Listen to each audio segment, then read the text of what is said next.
그 읽어보신 분은 아시겠지만 마이클 포터와 무슨 겔이었죠? 캐서린 겔. 캐스터링 네, 겔이라는 네. 그 두 분이 쓰신 아티클이 미국 정치 시스템을 어떻게 그 마이클 포터의 파이브 포스 이론을 이용해서 고칠 수 있을까, 개선할 수 있을까에 대한 내용인데 음, 그것까지 가기 전에 음, 우리가 일단 미국 정치 시스템이 어떤지에 대한 이해부터를 좀 해야 되는 게 먼저가 아닌가. 그리고 또 당장 닥친 미국 대선 거기서 어떻게 어떤 결과가 나오고 음, 그것이 어떤 우리에게 어떤 영향을 미칠 것인가에 대해서 얘기를 해보는 게 더 중요할 것 같아서 오늘은 이쪽 주제에 좀 맞춰서 이야기를 들어볼까 하고요.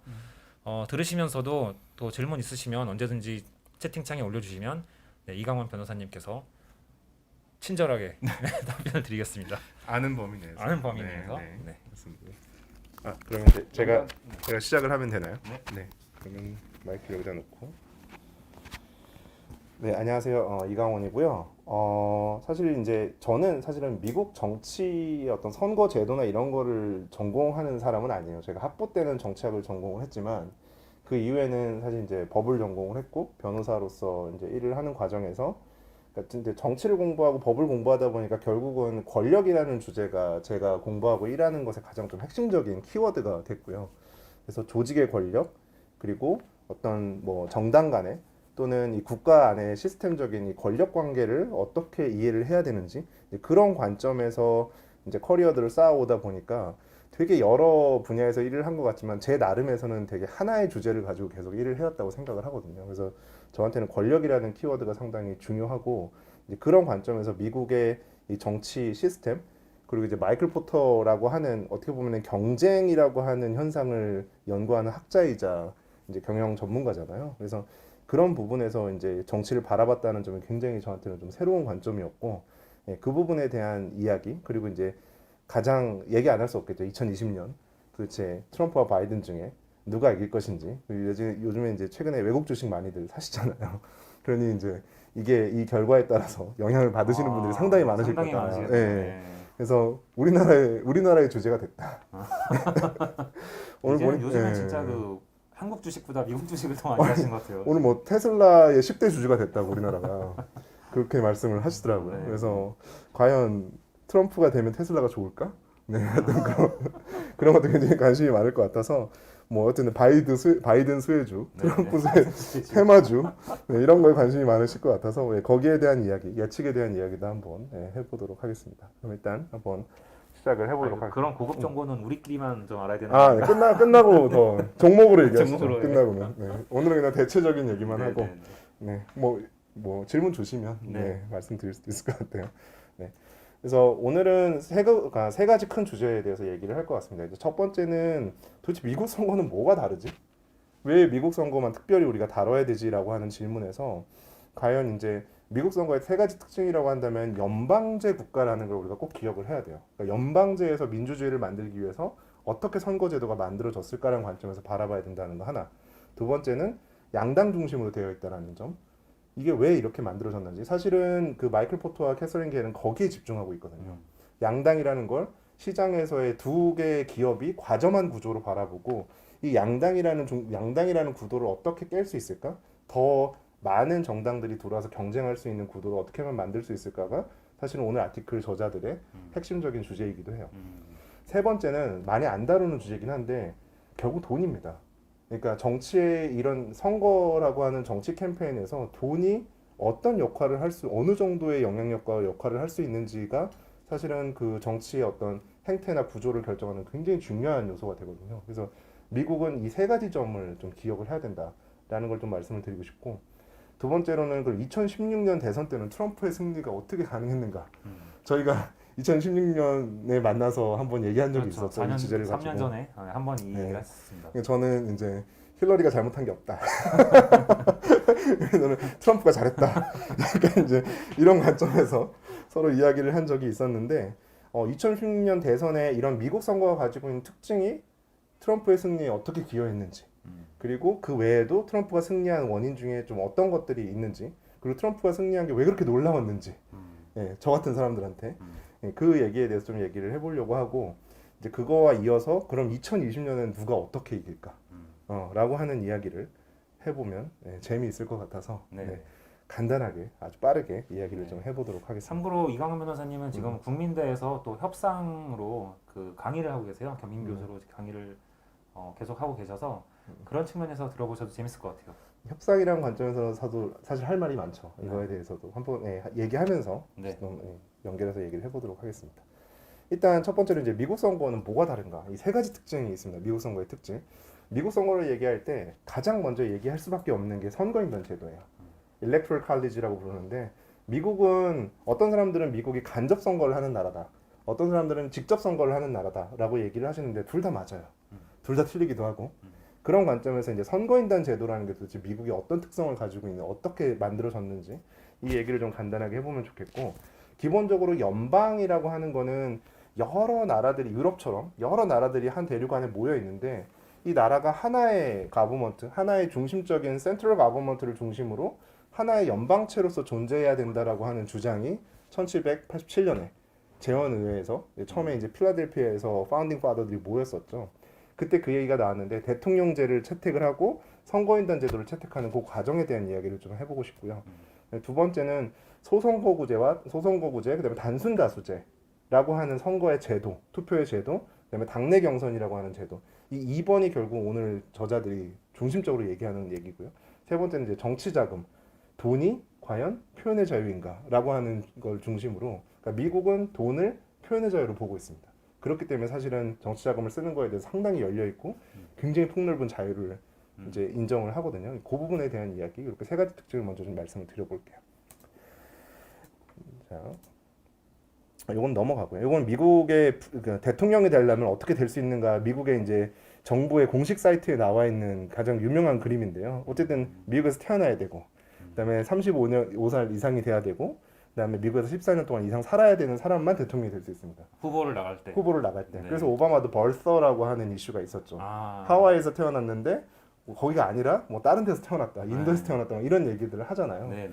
그러니까 미국에서 태어나지 않은 사람은 절대 대통령이 될 수 없어요. 아. 네. 예, 그게 되게 이제 중요하고요, 실제로. 네. 그래서 지금 뭐 카멜라 해리스 같은 경우에서도 미국 사람 아니다라는 얘기가 또 나오고 있거든요. 그 민주당 민주당 부통령으로 되신 후보로 분이. 대신. 예. 네. 그래서 인도계라고 들었는데. 네네. 그분도 뭐 자메이카와 인도 네. 요 두 조합이라고 이렇게 만들 것 같은데. 하여튼 만남? 만남. 네. 결실 모르겠네요. 네, 그런 네. 상황인데 여하튼 그게 되게 중요하다. 네. 미국에서 태어난 태어난 게. 것이. 네. 그리고 이제 프라이머리나 코커스라고 하는 경선이라는 걸 거쳐야 되고 그 다음에 이 내셔널 컨벤션, 그러니까 그 전당대회라고 하는 그 절차를 거쳐서 후보로 추대가 돼야 되고 그걸 받아들이면 후보로서 본선을 제너럴 일렉션을 한 다음에 그 다음에 이제 일렉토럴 칼리지로 인해서 대통령이 선출된다. 요 과정을 보여주는 그림이고요. 이게 이제 기본적인 대통령이 되는 과정이라고 볼 수 그 있습니다. 일렉트럴 칼리지가 우리가 할 때는 보통 대학이란 뜻으로 알고 그렇죠, 있는데 그렇죠. 그래서 헷갈리는 것 같아요. 무슨 갑자기 칼리지가 나와. 이거 좀 알아봤어야 되는데 이 어원에 대해서는 정확히는 모르겠는데 그냥 집단이라는 의미가 아닐까요? 하여튼 집단, 그거는 아시는 분은 한번 어쨌든 달아주셨으면 선거 좋겠습니다. 인단이 바로 네, 일렉토럴 칼리지라고 부릅니다. 네. 그래서 일렉토럴 칼리지는 이게 뭐 대단한 어떤 생각에서 나온 게 아니에요. 철학이 나온 게 아닌 게 이 이제 여기 제가 혹시 일렉토럴 칼리지에 대해 관심이 많은 분들은 특히 이제 미국의 선거 또는 헌법에 나와 있는 이 정치적인 시스템이 어떻게 만들어졌는지 관심이 있는 분은 꼭 이 책 한 권을 읽어보셨으면 좋겠다는 추천드리는 책이 있는데 미국 헌법과 민주주의라는 책이 있거든요. 로버트 달이라고 하는 정치학자가 예일대학교 돌아가셨는데 이분이 쓰신 미국 헌법과 민주주의라는 책이고 여기에 4장에 대통령 선출의 문제라는 장이 있어요. 이거 섣불리 사고 싶은 생각이 안 드는 책인데요. 네, 안 사셔도 되고 오늘 그냥 제가 말씀드리는 것만 네. 들으셔도 네. 충분히 어떤 얘기인지는 알 수 있을 거예요. 근데 결론은 그거예요. 일렉토럴 칼리지가 어떻게 만들어졌냐? 나도 몰라. 여기 보면 자포자기 상태에서 채택한 것이다. 너무나 많은 의제가 많았고 네. 뭘 어떻게 해야 될지에 대해서 당시에는 사실은 노예제도가 엄청나게 첨예한 이슈였고 그다음에 주별로 어떤 레프레젠테이션을 해야 되는가에 대한 이슈들이 굉장히 많았는데 상원 하원을 나누는 문제도 있었고 근데 그런 모든 것들을 다 합의하는 과정에서 거의 마지막 단계에 나왔던 의제였고 네. 사람들이 그래 됐어 그냥 대충 해 네. 다른 대안이 없잖아 그냥 이거 하자 이렇게 네. 합의가 됐다라는 게 그 당시에 참여했던 분들의 일종의 전원이에요.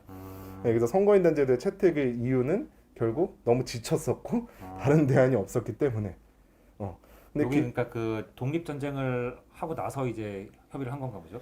그 전이죠. 그 전쟁이 전에. 있기 전이죠. 1787년이니까. 아. 맞나요? 모르겠어요. 갑자기 생각이 안 나요. 여하튼 어쨌든 네, 그물이 틀렸으면은 주십시오. 네. 네. 근데 여하튼 그 전이죠. 정리. 예. 음. 근데 이제 어쨌든 주별로 모여 있기 때문에 주를 대표하는 사람들이 간접적으로 그러니까 원래는 의회에서 대통령을 뽑자라는 안이 처음에 나왔었고요. 아. 그런데 아니다. 이거는 우리는 이 그러니까 주권 인민 주권을 가지고 있는 이 셀프 거버넌트 그러니까 이 소버린을 그러니까 인민이 직접 뭔가 선출하는 그런 민주주의를 지금 추구를 하는 연방을 만들고 있는데 의회에서 간선으로 뽑는다는 건 말이 안 된다. 그래서 즉각 그거는 반대가 일어났고 이제 거기에 대해서 나왔던 대안이 그러면 주별로 선거를 할 수 있는 인단을 뽑자. 왜 그랬는가? 사람을 못 믿어서.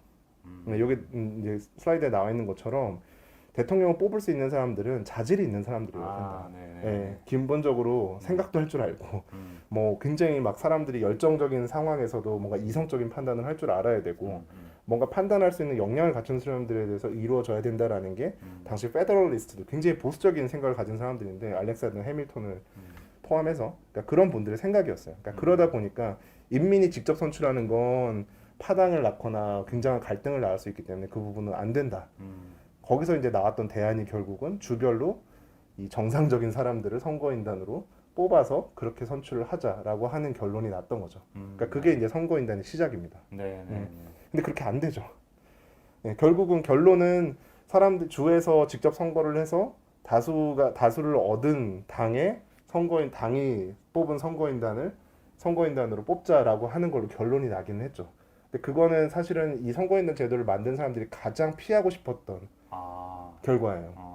파당적이지 않아야 된다고 생각을 했거든요. 그러니까 일종의 배심원단을 뽑듯이 선거인단을 그렇게 뽑아야 된다고 생각을 했었는데 이제는 투표해서 한 표라도 더 얻은 당이 그냥 와장창 가져가는 구조로 결국 이 사람들이 제일 피하고 싶었던 마치 그러니까 뭐 그 제도를. 법관이 판결을 내려야 되는데 법관이 자기가 판단하는 게 아니라 네네네. 국민 투표를 해가지고 그렇죠. 투표 결과에 따라서 법원이 그렇죠. 판결하는 것처럼 그렇죠. 예, 대통령은 그렇게 뽑아야 되는데 이제 완전히 열정에 의해서 뽑히게 돼버렸다라고 이제 보고 있는 거죠. 네. 이 얘기를 왜 이렇게 오래 했을까요? 네, 그래서 지금은 각 주의 하원 의원 수에 맞춰서 538명의 선거인단이 구성이 되어 있고 이 주별로 약간 인구 비례에 따라서 이제 이런 형식으로 하원 의원 숫자에 따라서 지금 이제 이렇게 분포가 되어 있는 상황입니다. 선거인단이. 그래서 확실히 요 네. 동부 쪽에는 짜잘한 주들이 굉장히 많네요. 그렇죠. 뭐 뉴햄프셔라든지 뭐 달라웨어라든지 무슨 뭐 그렇죠. 그리고 굉장히 이제 많죠. 서부에는 매사추세츠. 캘리포니아가 55명. 그렇죠.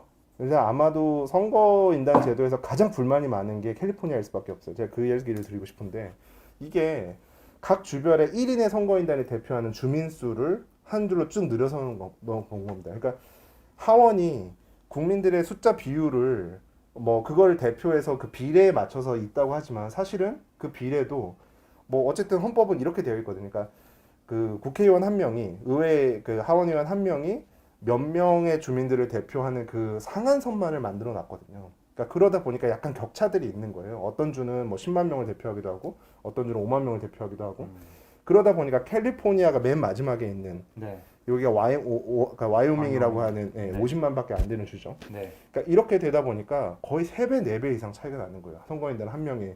그러니까 캘리포니아에 있는 선거 유권자가 한 표를 하는 것과 그다음에 와이오밍에 있는 사람이 한 표를 던지는 거는 3, 4배의 차이가 있다는 거죠. 캘리포니아가 아까 선거인단이 55명이나 갖고 있지만 그래도 인구가 그것도 훨씬 많기 때문에. 그러나 헌법상으로 선거인단 한 명을 더 하원의원 한 명을 더 만들어야 되는 정도는 또 아닌 거죠. 그러다 보니까 이런 격차가 발생을 하고 대통령이 뽑혔을 때 제일 불만을 가질 수밖에 없는 게 이 오른쪽 끝단에 있는 주들.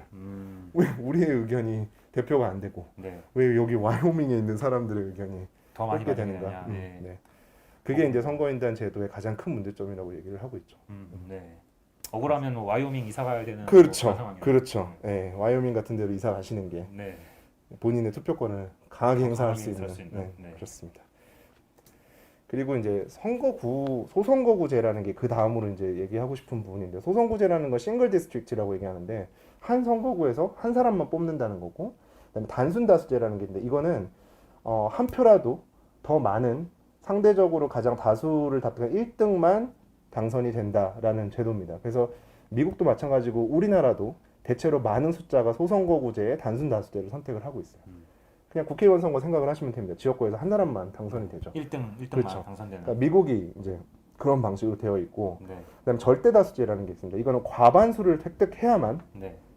그 당선이 가능한 제도고요. 지금 우리나라에서는 이 제도는 채택이 안 되어 있는 상태고, 이제 그 이번에 그 마이클 포터나 캐서린 겔 같은 경우에도 이 절대다수제를 도입을 해야 된다라고 얘기를 하고 있어요. 네, 좀 재밌는 제안이긴 했던 것 같아요. 그러니까 그 떨어진 사람의 표를 네네. 나머지 사람들에게 나눠주자는 네네. 1순위 후보에게 네, 나눠주자는 선호투표제라고 거잖아요. 네. 보통 부르죠. 아, 네, 재밌는 제안이었는데 너무 복잡해가지고 사람들이 이해를 할지는 잘 모르겠더라고요. 그 정도는 이해하시지 않을까. 아니, 자기가 좋아하는 사람의 순서를 번호로 쓰면 되는 건데, 예, 굳이 너무 또 해보면 또 해보면 또 네, 네, 그럴 다 수도 있겠네요. 111만 쓰실 분도 분명히 계시겠죠. 그럴 수도 있겠죠. 예, 예. 네, 나는 무조건 1번이야 하면서. 그렇습니다. 네. 그래서 일단 유형만 얘기한다면 그렇게 이제 싱글 디스트릭트라고 해서 소선거구제가 있고, 그다음에 중대선거구제라는 게 있습니다. 하나의 선거구에서 2명 이상을 그걸 뽑는 제도가 있고, 비례대표제. 이제 우리나라 분들은 비례대표제를 잘 아시고 계실 거예요. 정당에 투표하고 정당이 그 득표한 비율만큼 의석을 가져가는 제도죠. 그다음에 이제 혼합형이 있습니다. 우리나라가 대표적인데요. 우리나라는 단순 혼합형에서 연동형으로 바뀌었는데 최근에 단순 혼합형은 뭐냐면 비례대표의 의석을 일정 부분 정해놓고, 예를 들어서 우리나라 같은 경우는 37석이 그렇게 정해져 있는 상황이죠. 그러니까 의석 비율을 나눠지고 그 의석에서만 정당에 투표를 하게 되고 그 투표 비율대로 의석을 가져가는 그런 구조라고 할 수 있고요. 연동형은 정당이 득표한 비율에 맞춰서 일단 의석을 다 배분해놓고 거기에 지역구가 맞으면 지역구만 주고 모자라면 비례대표를 더 주고 넘으면 그냥 놔두고, 네, 이런 방식으로 하는 게 연동형 비례대표제라고 할 수 있어요. 근데 대한민국은 한 걸음 더 나갔습니다. 역시 되게 프론티어 국가라고 할 수 있는데 연동형 비례대표인데 약간 단순 혼합 방식을 거기다 또 끼워 맞췄습니다.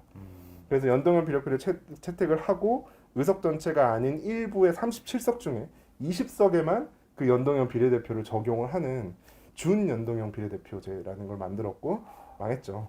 그러면서 또 막 무슨 위성 정당이 또 만들어지고 네. 뭐 그러면서 도저히 이제 제 머리로는 이해가 안 되더라고요. 무슨 제도가 그렇죠. 이렇게 지금 어떻게 되는 건지. 네.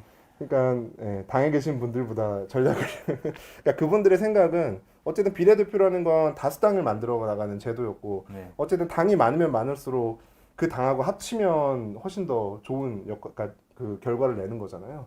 그러다 보니까 위성정당 만들어서 합치면 된다라고 생각을 하신 거고, 정말 신박한 생각이었죠. 진짜 한국 사람들이 짱구를 잘 굴려서 정말 잘 잔머리 강해서. 네, 그래서 어쨌든 민주당 대성공하셨고 더불어민주당은 네, 네. 예. 그 상황에서 이제 통합당은 좀 약간 결과 기대만큼 안 나온 상황이고, 정의당이 굉장히 정의당이 손해를 많이 봤다 그러더라고요. 많이 보셨죠. 네. 그러니까 사실상의 연동형 비례대표제를 이 단순 다수제, 소선거구제 형식으로 만들어 버릴 굉장히 신박한 전략이었다고 할 수 있습니다. 네. 네. 근데 이제 소선거구제의 가장 큰 문제점을 뭘 얘기를 하냐면 이 거대 양당 과정 구조를 만든다라는 거예요. 그러니까 지금 미국도 보시면 그렇고 우리나라도 이게 이제 1790년대부터 미국 같은 경우는 2010년까지 이 당이 만들어온 그 구조를 보실 수 있고, 우리나라 같은 경우에도 뭐 굉장히 당이 많이 만들어진 것 같지만 사실상 뿌리는 다 같은 당이었잖아요. 네. 그러니까 결국은 1등 한 명만 인정을 하고 득표한 걸로, 그러니까 의원으로 받아주기 때문에 결국은 이기는 사람이 나오는 정당에만 사람들의 표가 갈 수밖에 없는 겁니다. 그래서 내가 만약에 정의당을 욕하는 건 아니고 정의당에 있는 분을 지지를 해버리면 미래통합당 의원의 당선에 도움을 주는 격이 돼버리는 거예요. 그러다 보니까 내가 싫어도 민주당을 뽑을 수밖에 없는 그런 상황으로 갈 수 있기 때문에 이거는 표의 왜곡이다. 그리고 양당의 과점 구조를 만든다. 소선거구제가 가져오는 병폐로서 이제 이런 것들을 진단을 하고 있는 거죠. 미국의 이제 경선제도 이야기를 또 합니다. 그러니까 경선제도는 후보를 뽑는 선거인데, 이거는 이제 프라이머리와 코커스가 있고, 코커스는 당원들이 모여가지고 공개적으로 나 이 사람 지지합니다라고 하고, 이제 거기서 뭐 예를 들어서 1, 2위가 이렇게 어느 정도 의견이 좁혀지면 3위에 있던 사람들을 가서 꼬셔요. 네. 우리 쪽으로 와. 막 이런 식으로 그 공개된 장소에서 당원들이 모여서 하는 경선을 이야기를 하고요. 그러니까 투표를 하는 건 아닌 건가요? 투표를 하는 건 아닙니다. 아. 예, 공개적으로 그러니까 저쪽으로 문 옆으로 가 있어. 뭐 예를 들어 힐러리 지지하는 사람들 가 있어. 뭐 이런 식으로. 그렇게 공개적인 장소에서 이렇게 서로 공개하면서 지지를 표명하는 형식이고, 프라이머리는 이제 투표입니다. 경선은 뭐 다 해보셨지만, 그래서 이거는 이제 폐쇄형, 공개형, 포괄형 이렇게 세 가지가 있는데, 폐쇄형은 당원만 참석할 수 있는 거, 공개형은 당원이 아니라도 참석할 수 있지만 양 당 중에 한쪽의 프라이머리에만 참석할 수 있어요. 아, 그래서 공화당에서 하셨으면 민주당에서 못하고 민주당에서 하셨으면 공화당에서 못합니다. 음, 포괄형은 이 두 당을 하나로 합쳐서 한 번에 하자. 그래서 후보들 그 리스트에도 공화당 후보, 민주당 후보를 한꺼번에 다 넣어서 같이 하자라고 이야기를 하고 있고요. 이 프라이머리에 대한 문제점으로는 캐서린 게하고 마이클 포터 같은 경우에는 당내에서 하다 보니까 끼리끼리 모여 있는 데서는 더 극단적인 생각을 가지고 있는 사람에게 더 많은 표가 가고 그 사람이 본선에 나오면 사실상 본선 경쟁력이 별로 없는 경우도 있을 거고, 그러니까 전체적으로 극우적인 성향 또는 극좌적인 성향으로 후보들이 계속 나올 수밖에 없는 구조를 만들어낸다. 그런 인센티브가 있다고 얘기하는데 저는 좀 동의할 수 없는 부분인 것 같아요. 조 바이든이 그러면 절대 후보가 될 수 없었겠죠. 그렇죠. 네, 네, 네. 네. 그래서 그런 부분, 물론 경선제도 자체가 가지고 있는 구조적인 문제라기보다는 약간 정치 자체가 뭐 어떻게 보면 약간 극단화된 아이덴티티 그 정체성 입장에서 되게 극단화되는 그런 상황에서 경선제도가 이용이 되면 그럴 수 있다. 네. 라고 정도로 이해를 해주시면 될 것 같습니다. 한국 같은 경우는 뭐 여론조사도 넣고 막 그렇게 하는 거죠. 네네네네. 그러니까 미국처럼 이렇게 투표로 한다기보다는 그러니까 한국에서 제일 제가 했던 일 중에 어려웠던 게 여론조사 룰 만드는 작업이었거든요. 아, 경선에서 그러니까 뭐 어떤 여론조사 회사를 각각 예를 들어서 이쪽 후보에서 여론조사 회사 하나 채택하고 여기서 채택하고 중립적인 회사 하나 채택하고 뭐 해서 여론조사를 몇몇 비율로 섞을 거냐 아니면 현장 투표와 여론조사 비율을 어떻게 할 거냐. 그러니까 결국 후보마다 다 예측이 되잖아요. 내가 어디서 얼마큼을 받을지가. 네. 그러니까 자기한테 유리한 룰을 경기에 들어가서 선수들끼리 룰을 만들고 앉아 있는 거죠. 아, 그러다 보니 사실 우리나라 경선에서는 좀 어려운 면들이 없지 않아 있습니다. 네, 네. 그런 점. 뭘 해도 하여튼 완벽한 제도는 없는 것 같아요. 제도는 절대 완벽하지 않다라고 네. 항상 생각합니다. 그다음에 이제 미국의 정치 자금인데요. 되게 복잡합니다. 미국의 정치 자금은. 근데 이제 하나만 기억하시면 돼요. 미국은 기업이 또는 단체가 정치 자금을 모집하고 사용할 수 있다. 합법이다. 합법이다. 네, 그게 어마어마한 힘을 발휘합니다. 규모가 그러니까 이건 뭐 자세히 제가 설명을 안 드리겠는데 어쨌든 그 부분을 기억을 하시면 좋을 것 같고 PAC이라고 하는 단체가 있고요. Political Action Committee라고 하는 단체를 만들어서 어떤 후보에 대한 지지나 정책에 대한 지지를 할 수 있는 펀드레이징을 하고 그 미디어를 그러니까 미디어 바잉이나 이런 것들을 해서 정치 운동, 선거 운동을 할 수 있다라는 점. 그렇기 때문에 이 정도의 규모가 나와요. 힐러리 클린턴이 2016년에 썼던 돈이 얼마죠 이게? 1.5조 정도 되는 거 아닌가? 좀 더 쓰고 아닌가? 좀 더 써보세요. 아닌가? 이게 얼마야 이게? 15조. 15조예요? 아, 그렇지. 빌리언이니까. 네. 15조. 그렇죠. 그러면 도널드 트럼프가 그거의 반 정도 썼어요. 아, 8조 정도 쓴 거죠. 죄송합니다. 제가 미국을 너무 얕봐가지고 1.5조가 뭐야? 1.5조면 뭐 네. 그 정도야. 네. 네. 근데 하여튼 근데 여기 보면은 슈퍼 팩이 이제 분명 캔디데이트 레이즈한 것도 있지만 슈퍼 팩이 이런 단체들이 자기 폴리티컬 커미티 단체를 만들어서 여기에 이제 270 밀리언이라고 되어 있죠. 이 정도의 돈을 모은 거고. 그러니까 이 팩들이 나서고 또 팩들이 나서면서 캔디데이트한테 더 많은 돈을 줄 수 있게 또 유도를 하기도 해요. 아, 그러니까 후보 그 후보 캠프에서 모금을 받기도 하지만 네네. 팩에서 그냥 따로 네. 자기들이 모금해서 맞습니다. 그걸 이렇게 주기도 맞습니다. 한다. 맞습니다. 그러니까 아. 줄 수는 없는데 네. 사실상 준 거나 마찬가지의 효과를 하죠. 아, 자기들이 네. 알아서 해주니까. 어드버타이징을 사서 네. 본인들이 직접 선거 운동을 해버리니까. 해주니까. 네. 아, 그러니까 그런 관점에서도 그렇고 근데 실제로 기업이 직접 자기가 돈을 써서 어떤 후보에 대한 지지를 표명하기도 하고 네. 돈을 쓰기도 합니다. 그걸 인디펜던트 스펜딩이라고 보통 얘기를 하는데 아, 예를 들어 뭐 제가 대통령 선거에 나갔다. 음. 근데 삼성전자가 저를 위해서 그렇죠. 알아서 제 홍보를 해주고 이런 그렇죠. 거예요. 그렇죠. 아, 그래서 뭐 이재용 그 회장이 나와서 진선님이 돼야 된다라고 네. 하면서 할 수 있는 거죠. 아, 네. 그런 거 많이 보셨잖아요. 미국에서 선거할 때. 네. 네. 네. 그런 엔돌싱이라고 보통 얘기를 하는 네. 그러니까 그런 작업들을 돈을 들여서도 할 수 있다. 우리나라는 2명만 모여도 단체는 절대 선거운동 못하고 돈 못 아. 모으고 아. 선거에 개입할 수 없습니다. 아, 네. 당사자와 캠프 외에는 네네 아, 그렇습니다. 그렇군요. 네, 그게 다른 점이다. 규모가 달라요. 그래서 이제 뭐 이거는 이제 2016년에 그 돈을 어디다 썼는지를 미디어 바이는 TV 광고고요. 하나 크게 차이가 나는 게 힐러리는 엄청 돌아다녔고 트럼프는 돌아다니지 않고 트위터를 이용했다. 라는 게 딱 보이죠. 힐러리는 두 번째로 트래블 앤 서브시스턴스라는 게 있고 네. 그다음에 아, 이게 순서가 바뀌었구나. 네. 트럼프 같은 경우에는 디지털 컨설팅, 온라인 어드버타이징이라고 되어 아, 있죠. 네. 네. 그러니까 이제 어디에 더 집중을 했는가가 뚜렷이 그렇군요. 좀 나눠지면서 보이고 트럼프 입장에서는 미디어 바잉을 할 필요가 없었어요. 매일 뉴스에서 자기를 떠들어 주거든. 트럼프 이상하다. 네. 어쨌든 저 사람이 어떻게 대통령 후보가 됐냐 막 이런 얘기를 막 CNN 뭐 모든 뉴스가 다 떠들어줬거든요. 네, 네. 그러다 보니까 굳이 미디어 바잉을 할 필요가 없었던 걸로 그렇군요. 보입니다. 네.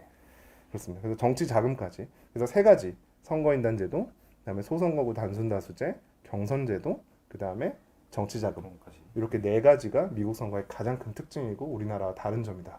같은 점도 있을 수 있지만 그렇다라는 점 좀 말씀드리고 싶습니다. 네, 여기까지가 일단 미국 선거의 특징이라고 할 수 있을 것 같아요. 네, 클래스가 다르다 역시. 네. 현상초님께서 네, 말씀하셨어요. 아는 분 같은데 감사합니다. 네.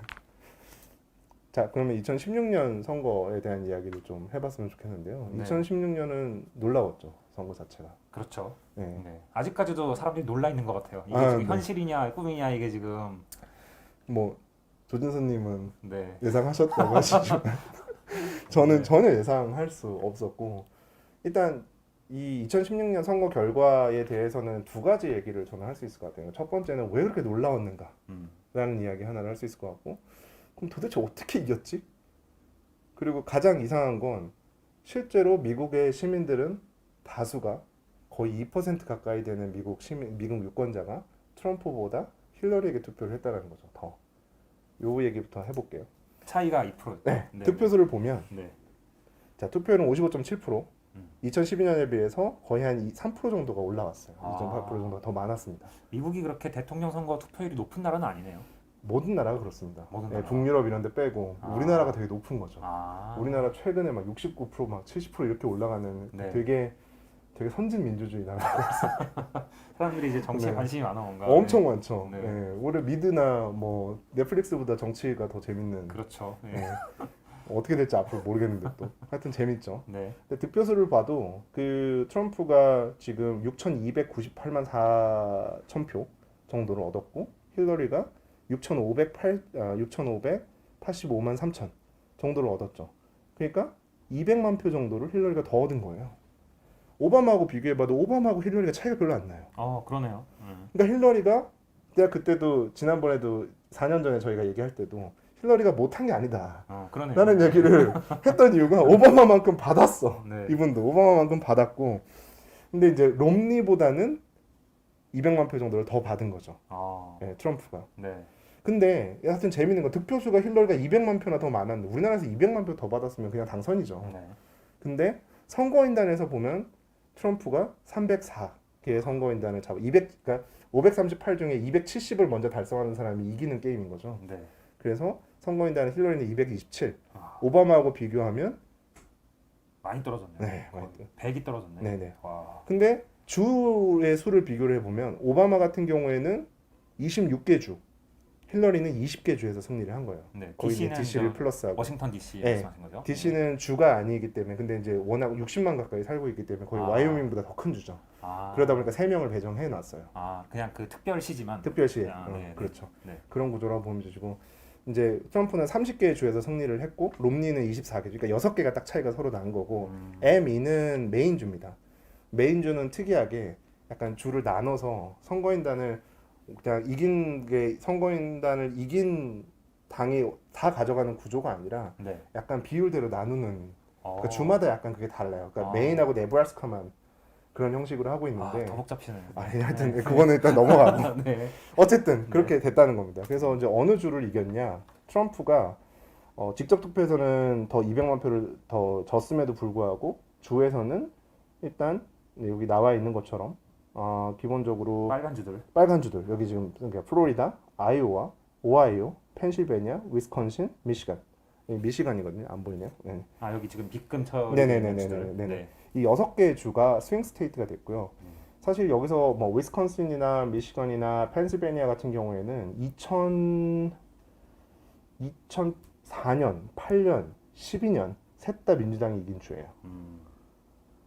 세 번을 똑같이 그런데 이거 상상할 수가 없었던 사실 결과이긴 하고 이 세 주의 특징이 우리가 보통 러스트벨트라고 얘기하는. 네. 네. 이 뭔가 러스트벨트의 이제 주역들은 누구냐 그러면 이제 백인 그다음에 대학 학위를 갖지 못한 non college degree 그러니까 이분들의 표가 한쪽으로 완전히 돌아섰다라고 하는 이제 진단들을 하고 있죠. 여하튼 요 선거인단 제도가 사실은 이제 이런 결과를 만들었다라고 할 수 있고요.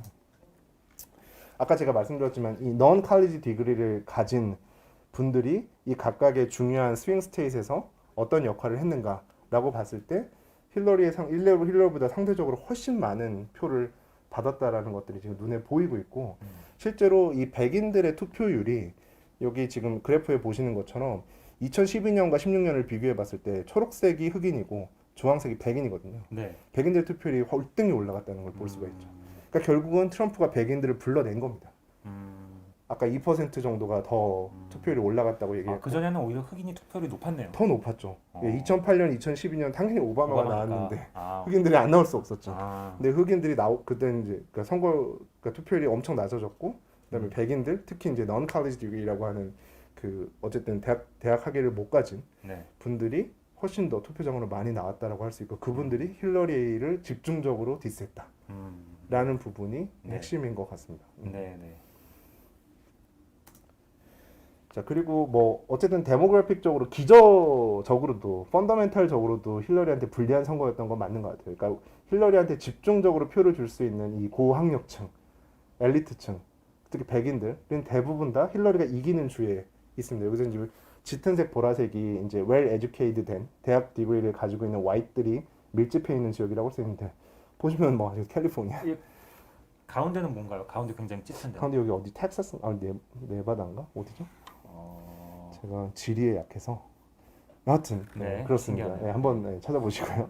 네. 어쨌든 뉴욕이나 매사추세츠 동부 쪽이나 아니면 서부 쪽 끝에 이렇게 몰려 있거든요. 네. 거기는 뭐 더 이상 힐러리가 선거운동도 할 필요가 없는 네. 거기에 이제 모여 있었다는 거고. 콜로라도라고 콜로라도. 현상촌님이 감사합니다. 네, 감사합니다. 네, 이렇게 도와주시면 돼요.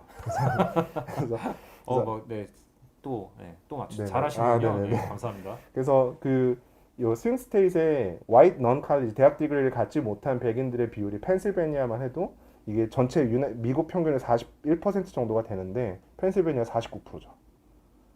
대학 네. 디그리를 안 가지는 사람. 네, 그다음에 네. 미시간 52%. 네. 평균적으로 봤을 때 미국 평균보다 non college 디그리를 가진 화이트들이 네. 유권자로서 훨씬 더 많이 포진하고 있는 주였다는 거예요. 펜실베니아, 미시간, 위스콘신 같은 네. 데가. 네.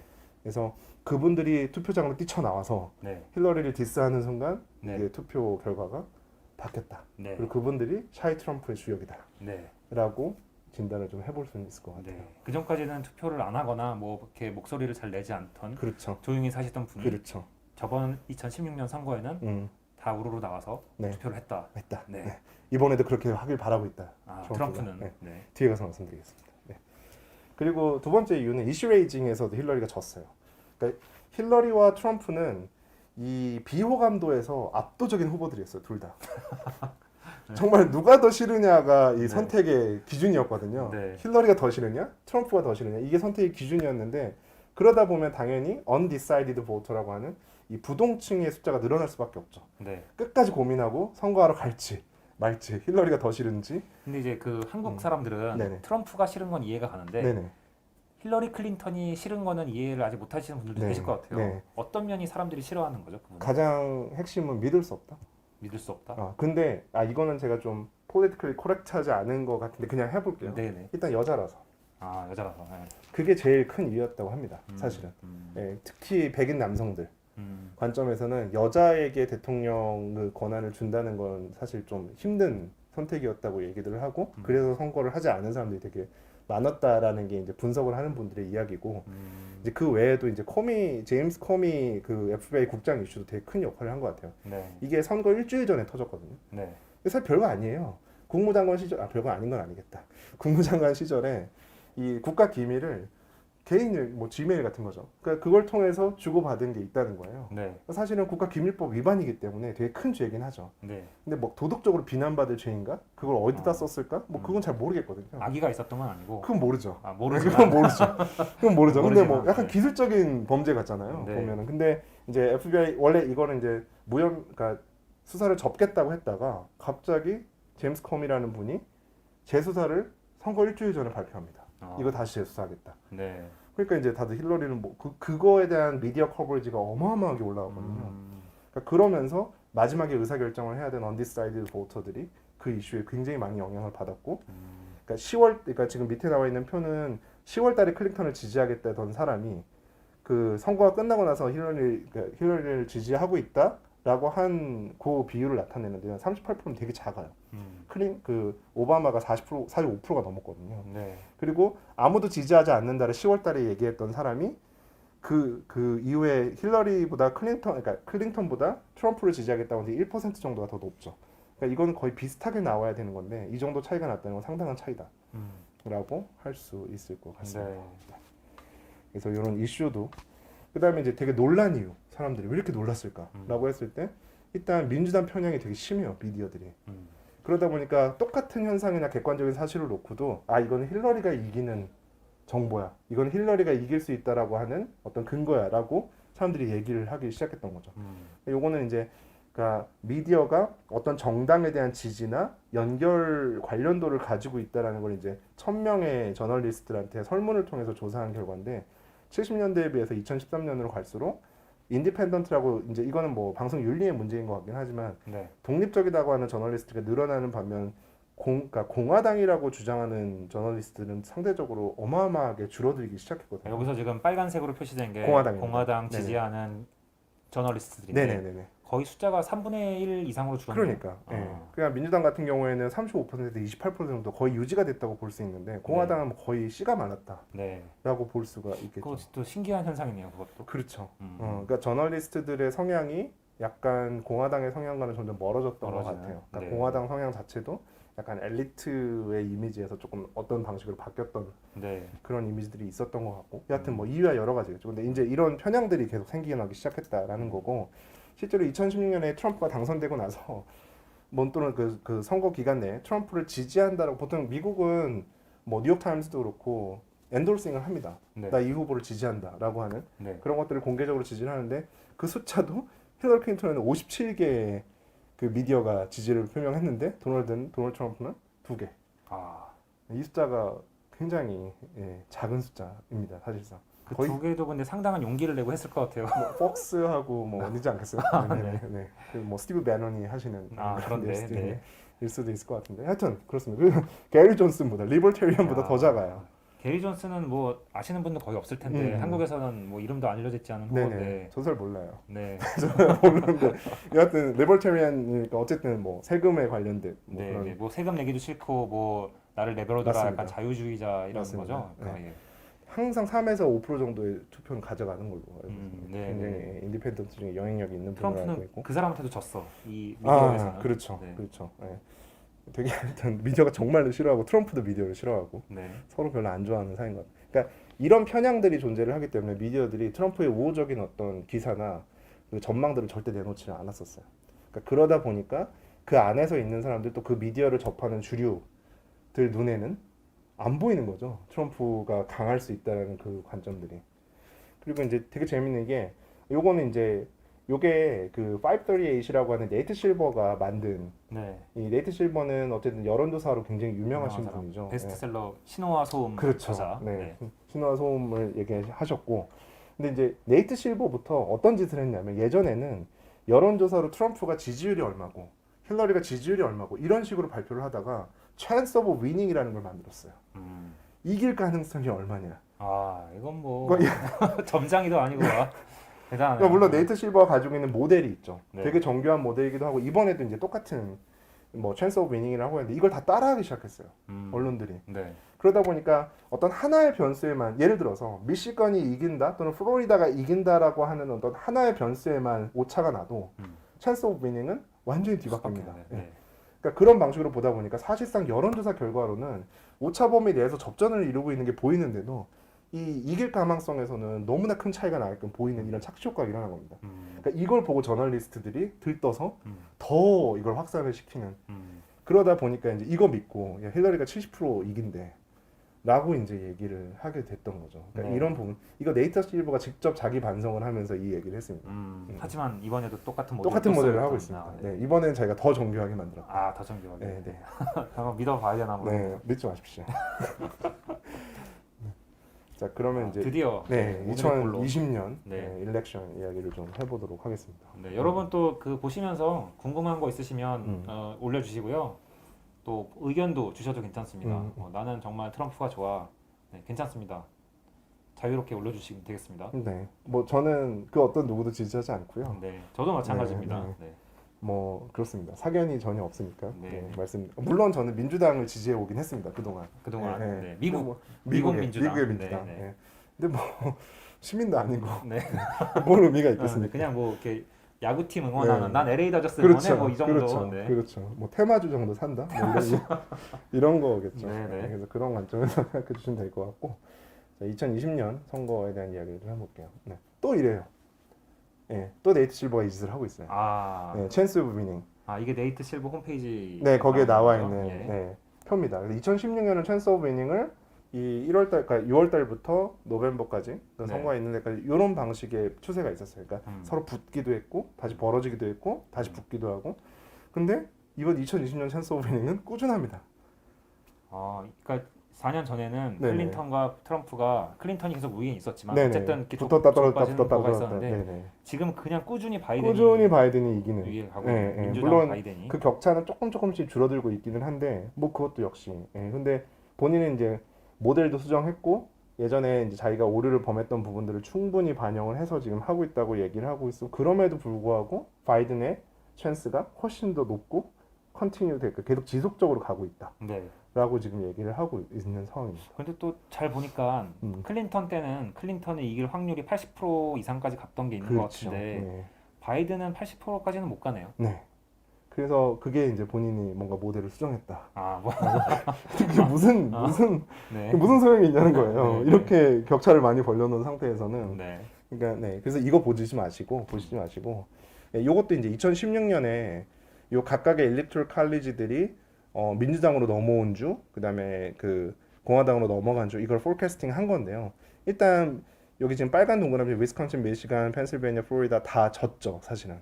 그러니까 이런 이제 일렉토럴 칼리지에 대한 기본적인 전망들이 이제 크게 차이가 났었다라는 부분이 있고 지금 현재는 이렇게 돼 있어요. 이게 2020년 버전인데 여전히 플로리다, 위스콘신, 펜실베니아, 미네소타, 미시간 다 민주당이 이긴다라고 아리조나까지 네. 이긴다가 나와 있고 오하이오, 아이오와는 이제 공화당으로 지금 넘어간 상태로 아, 보고 있는 상황입니다. 그래서 이번 선거의 일종의 배틀그라운드, 이 경합주라고 불리우는 것을 보시려면 일단 플로리다, 위스콘신, 펜실베니아, 미시간, 미네소타 요런 데를 집중해서 좀 보시면 좋을 것 같아요. 이번에 그 저기 뭐야 또 흑인한테 경찰이 총을 쏴가지고 지금 뭐 그 시위 계속하고 뭐 불 네네네. 지르고 하는 데가 위스콘신인 네, 것 위스콘신인 같더라고요. 걸로 알고 있는. 하도 많아서 최근에 어디죠? 최근에 그 케노시아라고 아, 그 오케이, 위스콘신인 네네, 것 같더라고요. 위스콘신이죠. 예, 네네. 예.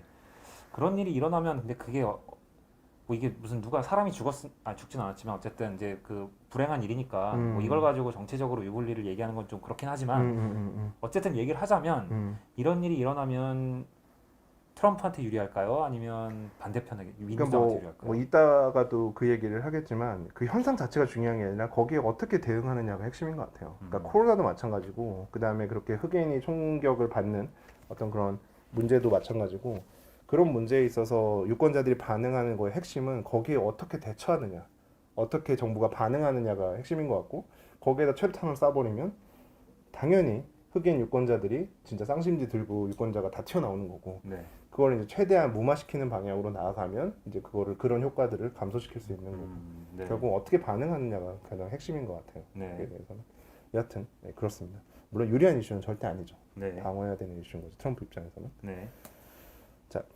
그 선거를 예측한다는 건 사실 되게 바보 같은 짓일 수 있거든요. 그러니까 그냥 동전 던지기라고 생각하시는 게 맞아요. 그리고 캠페인을 아무리 한다고 해도 그 결과를 바꿀 수 있느냐에 대해서 학자들 간에 분분한 악유가 있기는 한데 대체적으로 컨센서스는 못 바꾼다요, 결과를.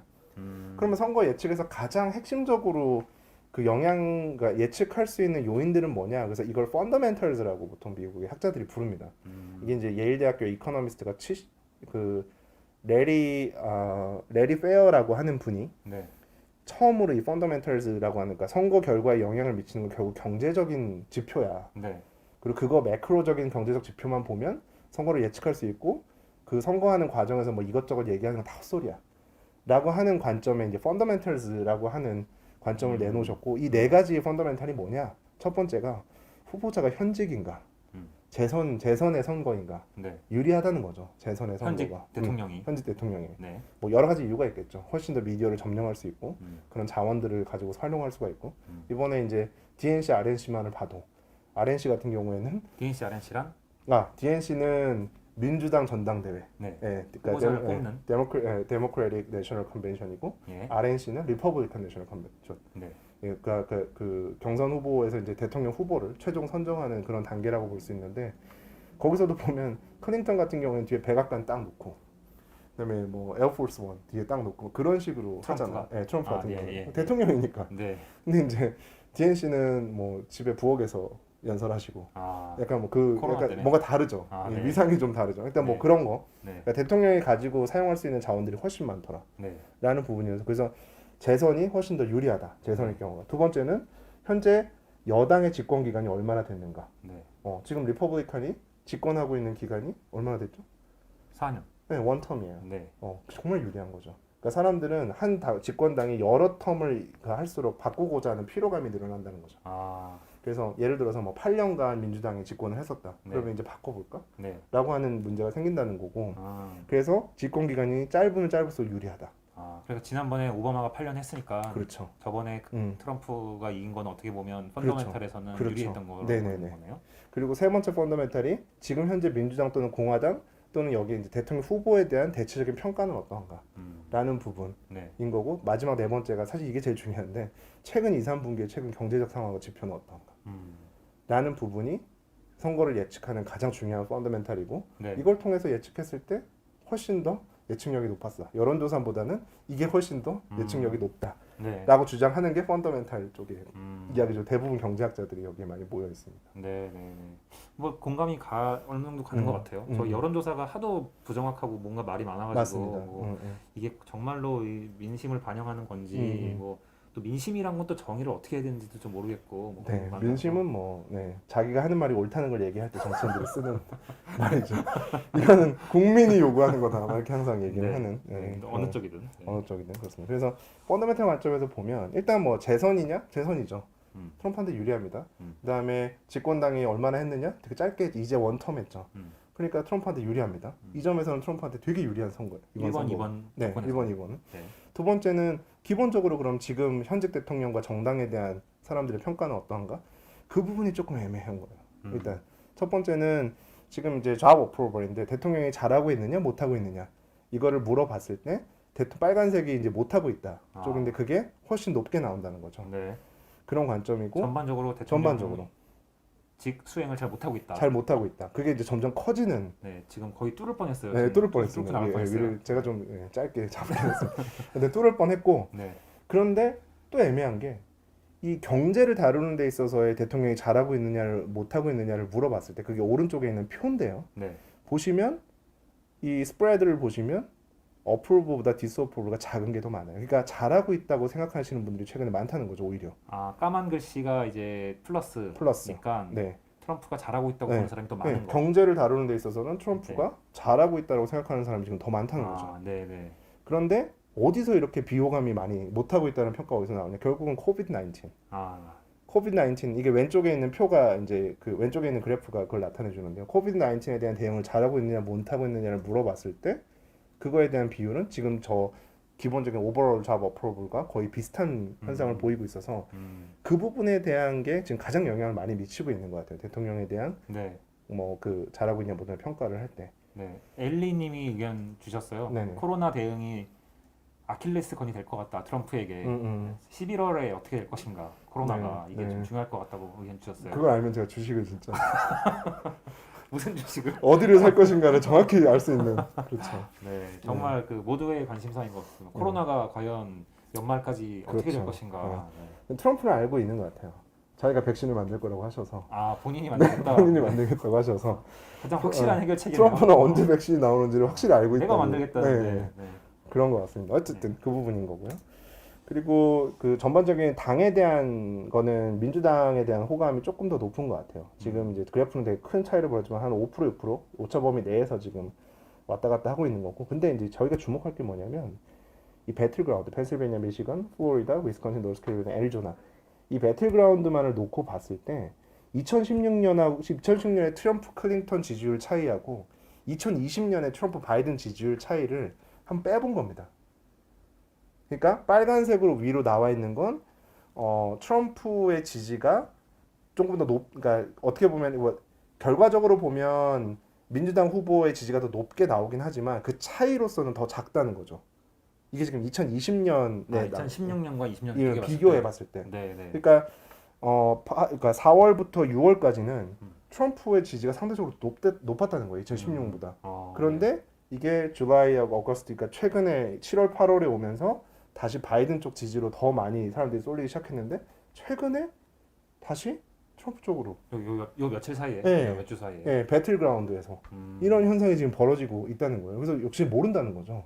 이번 선거가 그렇게 확실하게 얘기할 수 있는 선거는 아니고 네. 특히 이제 우리가 주목해서 봐야 되는 배틀그라운드에서 이런 현상이 지금 벌어지고 있다는 점에서는 이 선거를 쉽게 예측하지는 못한다라는 네. 점에 대한 좀 근거가 될 수 있을 것 같아요. 그 네이트 실버 538 538, 네, 네. 그거 믿지 마시라고. 아, 네. 아니 그 믿는 건 자유인데, 사연인데. 네, 그 너무 맹신하지 말고 주식 함부로 사지 마시라 그런 얘기를 좀 드리고 싶고요. 네. 그다음에 중요한 게 이제 코비드 19 그러니까 포캐스트죠. 결국은 코비드 19의 확진자 수가 어떻게 앞으로 될 거냐에 따라서 트럼프에 대한 지지나 평가가 완전히 좀 달라질 수 있는 부분이 있을 것 같은데 이 부분은 대체적으로 확진자 수가 줄어들고 소강 국면으로 갈 거라는 게 대체적인 지금 전망입니다. 그래서 여기 보시면 이제 그러니까 CDC에서 대체적으로 줄어드는 경향으로 다들 포캐스팅을 하고 있고요. 현재. 그러니까 미국은 약간 두 번째 팬데믹에 대한 그런 부분의 걱정은 좀 안 한다. 아, 그러니까 그 세컨드 웨이브가 온다 안 온다 말이 있는데 안 올 거다. 안 올 거다라고 대체적으로 평가를 하고 있는 걸로 보입니다. 이미 다 걸려서 뭐 그런 그런 걸 수도. 모르겠어요. 그건 네. 저는 모르겠고. 네. 근데 이제 이런 포캐스팅을 하고 있는데 되게 재밌는 게 또 이겁니다. 그러니까 이게 뭐냐면 그러니까 배틀그라운드에서 코로나 확진자 수가 지금 늘고 있느냐? 신규 확진자 수가 늘고 있어요, 실제로. 네. 그러니까 지금 총 590만 명 정도가 확진자가 발생한 상황인데 이게 7일간 신규 확진자 수가 많은 순으로 15위 안에 플로리다, 노스캐롤라이나, 아이오와, 미시간, 위스콘신, 펜실베니아도 20위 안에 포함되어 있습니다. 그래서 이번 선거에서 코로나가 굉장히 중요한 이슈이면서 배틀그라운드에서 코로나에 대한 심각성이 여전히 굉장히 중요한 이슈로 남아있다라고 하는 자료라고 보시면 될 것 같고요. 근데 재밌는 게 코비드 19에 대한 이해가 또 확진자 수가 느는 이유에 대한 이해가 공화당과 민주당 유권자들이 달라요. 그런가요? 네. 지금 늘어나고 있는 건 팩트예요. 확진자 수가 늘어나고 있는 건 팩트인데 그 이유에 대해서 물어봤더니 민주당은 확진자 수가 는 거야 라고 얘기를 하고 있고 네. 공화당은 테스트를 많이 해서 는 거야. 검사를 많이 해서. 네, 검사를 많이 해서 는 거야.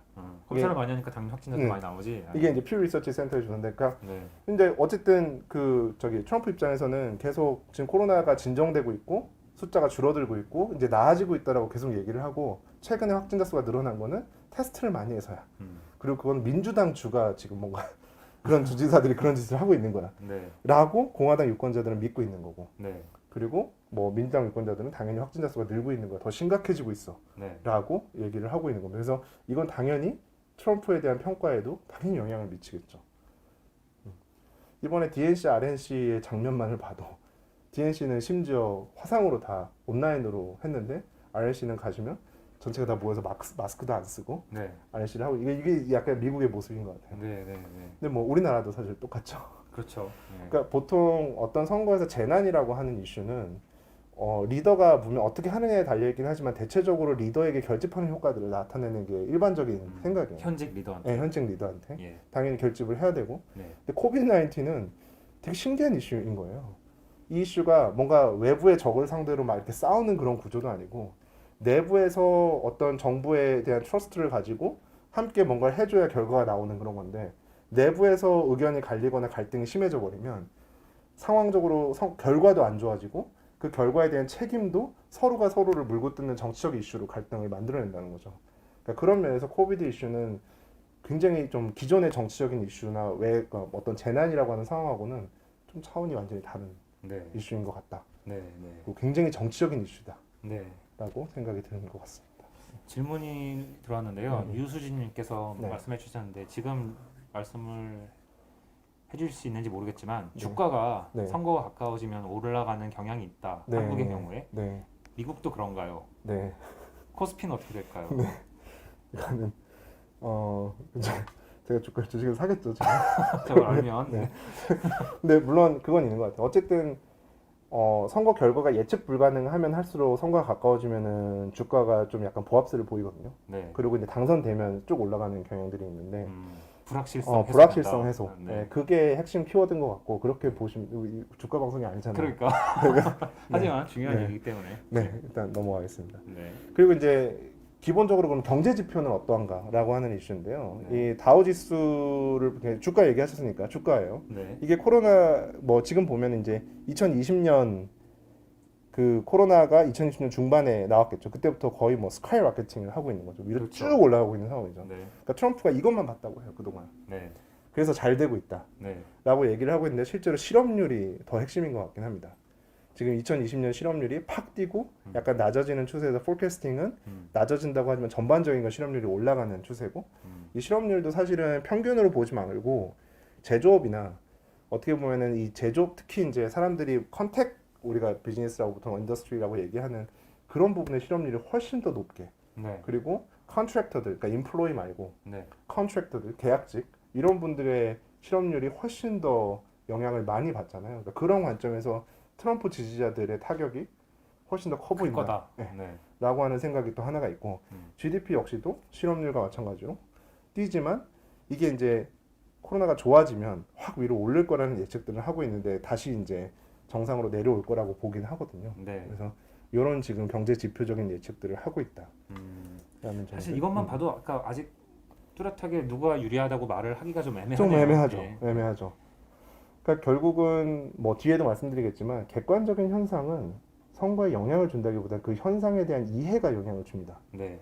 네, 어떤 그 얘기를 좀 뒤에 가서 말씀드릴게요. 그러니까 어쨌든 펀더멘탈은 그렇게 해서 이렇게 네 가지 네. 측면을 바라봤을 때 말씀 주신 것처럼 네. 재선이고 그다음에 두 가지는 텀도 확실히 트럼프가 유리하고 그다음에 그 전반적인 평가에 대해서는 코비드로 트럼프를 바라보느냐 아니면 경제를 다루는 대통령으로 바라보느냐 또 코비드의 원인도 테스트냐 실제로 확진자가 늘어나느냐 이걸 어떻게 보느냐에 따라서 트럼프에 대한 평가가 달라질 수 있고 네. 경제 지표도 주가를 보는 것과 그다음에 실제로 GDP나 실업률을 보는 것과는 좀 되게 다를 수 있다 라는 부분을 좀 일단 해주면 될 것 같아요. 모르겠어요. 네. 지수황님께서 또 코멘트 주셨는데요. 한국 그렇죠. 같은 경우도 확진자가 많아지면 네. 지지율이 오르는 것 같다. 누구의 지지율이 확정이 많아지면 현직이겠죠 아무래도. 현직에 네, 네. 그럴 수 있죠. 네. 근데 뭐 못했다는 평가가 될 수도 있으니까 네. 그게 상승이 많아지면 그렇죠. 아직까지는 뭐 어쨌든 뭐 네. 잘 맡고 있다는 뭐 K 방역 뭐 약간 이런 자부심도 있는 것 같고. 근데 뭐 이번에 다 깨졌죠. K방역이 오히려 중국이 낫겠다. 이제 중국이었으면 그 집회를 못했을 것이다. 뭐 네. 이제 약간 그런 그럴 수도 얘기들이 있겠죠. 나올 수 있는. 네. 좀 더 가봐야 알겠지만 네네 단기적으로는 그런 효과가 있었던 것 같긴 합니다. 그렇습니다. 감사합니다, 지수님. 자 이제 마지막으로 말씀드릴게 그렇다면 이제 펀더멘털이 아닌 캠페인 스트래터지 관점에서는 과연 지금 2020년 선거를 어떻게 바라봐야 되는가의 이슈인데 일단 유권자들이 어떻게 투표를 한다고 생각을 하세요? 엄마한테 물어보고. 근데 가족의 의견도 네. 정말 중요한 것 같긴 해요. 중요합니다. 네. 되게 중요하고 그러니까 어떤 사람이 누구한테 투표할지가 예측이 되세요? 안 돼요. 저는 안 잘 되세요? 못하더라고요. 안 됩니다. 보통 유권자가 어떤 선택을 할지를 예측을 할 때 또는 뭐 그거의 개연성이 높다고 판단을 할 때 보통 이제 정치학에서는 특히 이제 그 보팅 비헤이비어라고 하는 학문을 공부하시는 분들은 보통 이 네 가지를 보는데요. 첫 번째가 폴리시에 대한 포지션, 이슈 포지션. 그러니까 예를 들어서 뭐 동성애에 대해서 또는 어떤 페미니즘에 대해서 뭐 하여튼 어떤 중요한 갈등이 유발되는 이슈에 대해서 어떤 포지션을 가지고 있느냐가 그 사람의 정치적인 선택에 영향을 줄 것이다 라고 하는 이슈가 있고요. 그러니까 그런 관점이 있고 또 두 번째는 파티 아이덴티티. 저 사람은 민주당이냐 아니면 뭐 어떤 정당에 소속이 되어 있느냐 또는 가족이 어떤 정당에 소속돼 있어서 그 자녀를 학습을 시켰느냐 라고 하는 부분이 있고 그다음에 소시오 이코노미 스테이터스라는 게 있는데 저 사람이 사회적으로 어떤 직업군에 있고 주변에 있는 사회적인 그 같이 생활을 하고 있는 관계를 하는 사람들이 어떤 소셜 프레셔를 주고 있고 그 사람의 경제적 지위는 어떻고 집이 있냐 없냐 뭐 등등 그러니까 이런 부분 소시오 이코노믹 스테이터스가 그 사람의 보팅 비헤비어에 영향을 준다라는 관점이 있고요. 제일 단순한 게 데모그래픽이죠. 나이가 많을수록 보수적이 될 것이고 또는 뭐 사는 곳이 어디냐에 따라서 영향을 받을 수 있고 등등 이렇게 크게는 네 가지 요소가 그러니까 유권자들의 투표 행태를 결정을 짓는다라고 하면서 이제 여론조사를 막 하죠. 뭐 이거에 찬성하십니까? 예를 들어서 뭐 서울 수도 이전에 찬성을 하십니까? 그럼 찬성을 하면 여당 쪽이구나. 반대를 하면 야당 쪽이구나. 뭐 이런 식으로 이제 예측들을 하게 되는 거예요.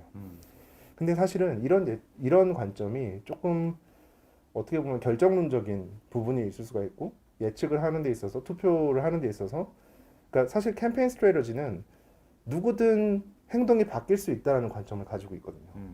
우리가 열심히 하면 유권자가 우리 뽑아줄 거야. 그리고 심지어 동성애에 찬성하는 사람도 보수에다가 투표할 수 있게끔 만들 수 있는 방법이 있다라고 믿는 사람들이 캠페인 스트래터지스트예요. 그러니까 그 사람들 관점에서는 이런 모델을 보통 보게 됩니다. 이걸 이제 복잡하죠. 사회적 인지 관점, 그러니까 이게 이제 소셜 커그니티브 티어리라고 하는 건데요. 단순히 어떤 객관적인 현상에서 행동이 나오는 게 아니라 그 현상을 어떤 현상을 취사 선택해서 받아들이고 그 현상을 어떻게 해석을 하고 그 해석을 통해서 어떤 판단을 하고 그걸 통해서 어떤 행동을 하는가. 이게 이제 기본적으로 인간이 어떤 선택을 하는 행동의 기본 프로세스라고 얘기를 하고 그런데 우리가 보통 뭐 데니얼 카네만의 Fast Slow Thinking인가? System 1, System 2 얘기하는 그러니까 보통 인지구도세라고 얘기를 하잖아요. 이런 프로세스를 다 타는 거에는 너무너무나 피곤한 거예요. 할 때마다 이 정보가 맞아? 또는 이 정보가 나의 선택에 뭐 나한테는 이익이 되는 건가? 이런 것들을 판단하는 게 너무 많은 정보들이 나한테 오기 때문에 정보도 선택해야 되고 생각하기도 싫고 그러니까 그러면서 결국은 시스템 1의 관점을 선택을 하게 됩니다. 그러니까 기본적으로 이거에 영향을 가장 많이 미치는 게 태도예요. 태도.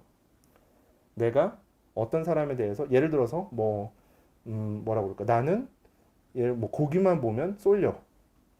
고기요? 고기만 보면 쏠려. 안 먹어. 안 먹어. 네. 뭐 나는 야채만 먹어.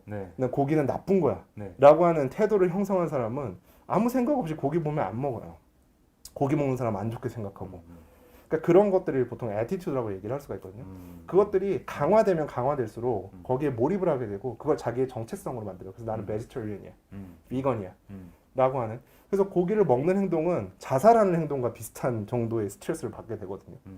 그러니까 그런 식으로 태도가 강화되는 메커니즘들이 있고 그 태도의 형성이 시스템 1을 상당히 빠르게 움직이게 만듭니다. 그래서 당파성이 강하고 나는 리퍼블리칸이야 또는 뭐 나는 보수야 진보야 라고 얘기하는 정체성을 가진 그 태도에 굉장히 몰입이 된 사람들은 뭐 별 생각 없이 딱딱 선택을 하게 되죠. 그러니까 그런 관점에서 캠페인 스트래터지스트들은 이 태도가 약한 사람들 기본적으로 특히 정치적인 태도에 있어서 태도가 약한 우리가 보통 부동층이라고 이제 사람들이 많이 부르는 그 사람들에게 어떤 인지적인 지름길을 만들어줄까를 고민하게 돼요. 그걸 하는 방법은 편견.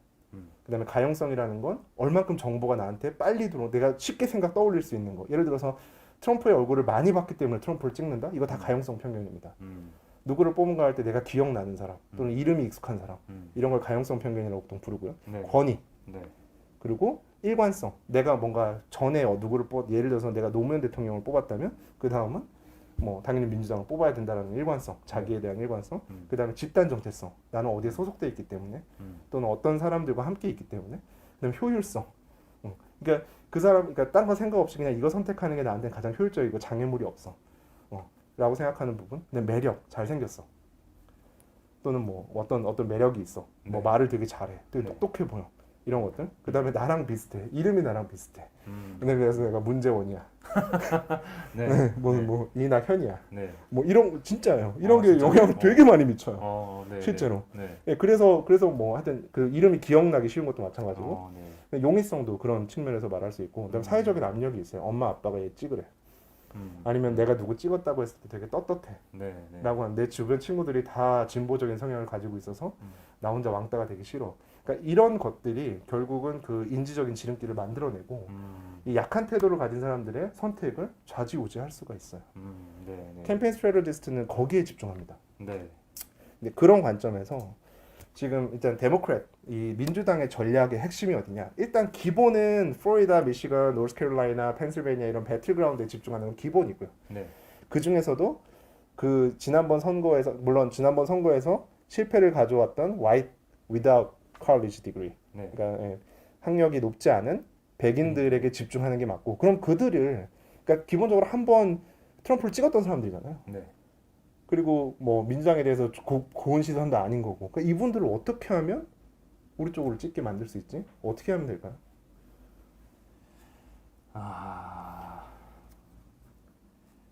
트럼프보다 더 심한 사람을 후보로 내면 그러니까 네. 그 방법이 있었구나. 그러니까 기본적으로 뭐 트럼프를 그러니까 힐러리를 그 바이든을 찍게 만드는 건 어렵다 하더라도 트럼프를 찍으러 굳이 나오게끔 할 필요가 있을까? 투표장에 아예 나오지 못하게 약간. 그래서 아까 그 블랙보다 화이트이 훨씬 더 낮았던 네. 그 상태로 다시 만드는. 그러려면 야 나는 트럼프를 찍는 거 별로 탐탁치 않은데 라고 하는 생각까지 가게 만들면 되는 겁니다. 그래서 그 코비드라는 현상이 있으면 그 코비드의 원인은 트럼프가 멍청해서야. 초기 대응도 못했고, 그러니까 차이나가 아니야. 이 코비드의 원인은 트럼프야.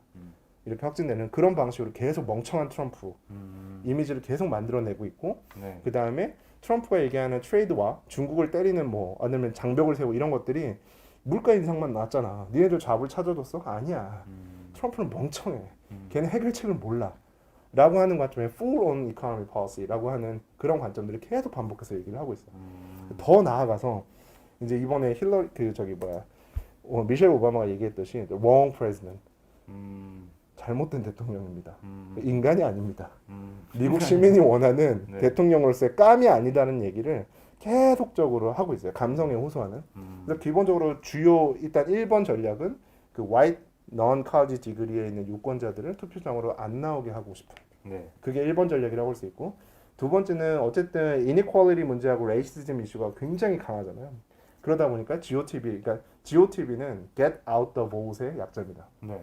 그러니까 투표하러 나오게끔 만드는 전략이 또 따로 있거든요. 네. 그래서 블랙과 마이너스에 대해서 트럼프에 대한 분노를 계속 자극하는. 투표장에 나와라. 네. 네. 그래서 블랙은 나오고 white non-college 나오지 마. degree는 나오지 마. 네. 이게 이제 기본적인. 전략. 네. 그리고 이제 그 세 번째 전략이 이 엔타이 GOTB. 그러니까 뭐 약간 나는 리퍼블리칸이지만 그래도 트럼프 같은 사람은 아닌 것 같아.라고 생각하는 사람들도 투표장에 안 나오도록 네. 하는 게 기본적으로 데모크라시의 지금 전략이라고 그 보시면 될 것 같아요. 미국에서 용인이 되나요? 근데 옛날에 우리나라에서 어떤 분이 나이 드신 분은 투표하지 마시라는 얘기를 공개적으로 했다가 네네네. 엄청난 비난을 받았잖아요. 네, 그 정말 바보 같은 소리죠. 그 미국에서도 그런 얘기를 대놓고 하면 안 되겠죠? 절대 그렇게 하면 안 되죠. 아, 네. 네. 나이 드신 분을 투표하러 나오지 마가 아니라 나이 드신 분들에게 전혀 저 후보가 네. 전혀 도움이 되는 안 되는 사람이라는 이미지들을 계속 만들어내는 게 심어주는 되게 거지. 중요한 거죠. 네. 네. 네. 하지 말라 그러면 더 합니다. 나오지 말라 그러면 그것 때문에 아마 다 나오셨을 거예요. 그런 그분들은. 것 같아요. 네, 코끼리는 생각하지 마. 지셨으니까. 이게 되게 네. 중요한 이슈고요. 네. 자, 그래서 그리고 이제 리퍼블리칸 스트래터지는 일단 딴 거 없어요. 여기는 어쨌든 방어를 해야 돼. 그런 이미지를. 그리고 트럼프가 되게 강력하고 이 크라이시스를 이겨낼 수 있는 안정적인 지도자라고 하는 관점들을 계속 지금 만들어내는 게 얘네들 핵심입니다. 그래서 크라이시스고 이머전시인데 나는 되게 스테이블하고 이거를 회복시킬 수 있는 그런 리더다라고 하는, 그랬기 때문에 백악관 앞에서 막 이렇게 그랜다이즈한 모습을 보여주려고 하는 거고, 그래서 뭐 코비드 19 리커버리 지금 되고 있고 테스트 때문에 늘어나는 거지 실제 늘어나는 거 아니고 백신 다음 달에 나와. 내가 알아. 그런 이제 포스트를 계속 치는 거고요. 그 다음에 지금 데모크래트는 이 소셜리스트의 페이크 뉴스, 이 코비드 팬데믹에 대해서 계속 페이크 가짜 뉴스를 만들고 있어. 라고 하는 관점들을 계속적으로 반복해서 얘기를 하는 거죠. 그리고 당연히 GOTB는 white without college degree, 똑같은 그 배틀그라운드에 있는 예전에 본인을 당선시켰던 미시간, 위스콘신, 펜실베니아 또는 뭐 거기 있는 분들이 투표장으로 나올 수 있게끔 하는 이슈들을 계속 얘기를 하고 있는 거고, 그 다음에 이제 슬리피 바이든이라는 게 지금 핵심 이미지예요. 바이든에 대해서 지금 트럼프가 하고 있는, 그러니까 지금 약간 이런 이미지들을 지금 계속 유포시키고 있는데요. 이분 일단 치매야. 치매설. 네. 그 다음에 기본적으로 의사 판단이 안 돼. 이 사람은 위기 대응을 할 수 있는 기민한 대통령이 아니야. 능력 있는 대통령이 아니라 잘 거야 계속. 그다음에 백인들을 대변해 줄 수 있는 어떤 그런 의지가 있지 않고 그냥 무능한 리더야. 네. 라고 하는 관점을. 그러니까 바이든은 되게 조용조용하고 뭐 어쨌든 간에 그런 모습들을 계속 이미지를 나오고 있는데 트럼프는 거기에 비해서 막 시끄럽고 더 자신감 있어 보이고 네. 그러니까 그런 이미지들을 계속 만들어내고 있는 거죠. 그래서 그런 관점에서 본인이 이런 이머전시 상황의 스트롱 리더라는 것들을 계속 보여주는 그런 메시지들을 계속 전개를 하고 있다고 보시면 될 것 같아요. 트럼프가 스트롱이란 말은 어울리는 것 같은데 스테이블은 진짜 안 어울리는 것 같아요. 근데 월스트리트나 네. 또 백인들 입장에서는 되게 스테이블한 분인 것 같아요. 아, 예, 예. 그냥. 오히려 믿을 수 없는 데모크래트.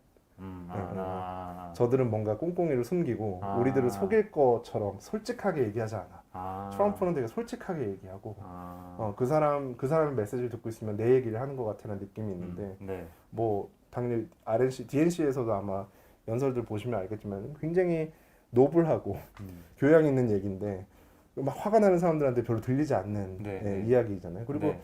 실제로 지금 뭐 예를 들어서 그런 그 러스트벨트에 있는 실직자들에 대한 문제 해결에 대해서는 사실 구체적으로 얘기를 다 안 하고 있어요. 네. 그러니까 그런 의미에서 오히려 트럼프는 뭔가 해줄 것 같은데 네. 심지어 막 틱톡을 밖으로 몰아내는 뭐 그런 네, 것까지 틱톡, 해줄 것 네, 같은데 틱톡을 네, 쫓아내고. 근데 이건 못할 것 같다. 타협할 것 같다. 네. 바이든은 못할 것 바이든은 같다. 타협할 것 네. 같다라고 사람들이 보고 있는 거죠. 그런 이미지를 만들어내고 있습니다. 네. 의견들 주시는 분들이 계십니다. 박세롬님, 선거 전략이라는 것은 사람들에게 비합리적인 신념을 심어주는 방법이다. 라는 생각이 드신다. 정답입니다. 왜냐면 사람이 비합리적이거든요. 네. 아마 뭐 이거를 주신 세롬님도 잘 생각해 보시면 본인이 하는 모든 의사결정과 행동에 합리적인 이유가 있는지 한번 곰곰이 생각을 해보셨으면 좋겠어요.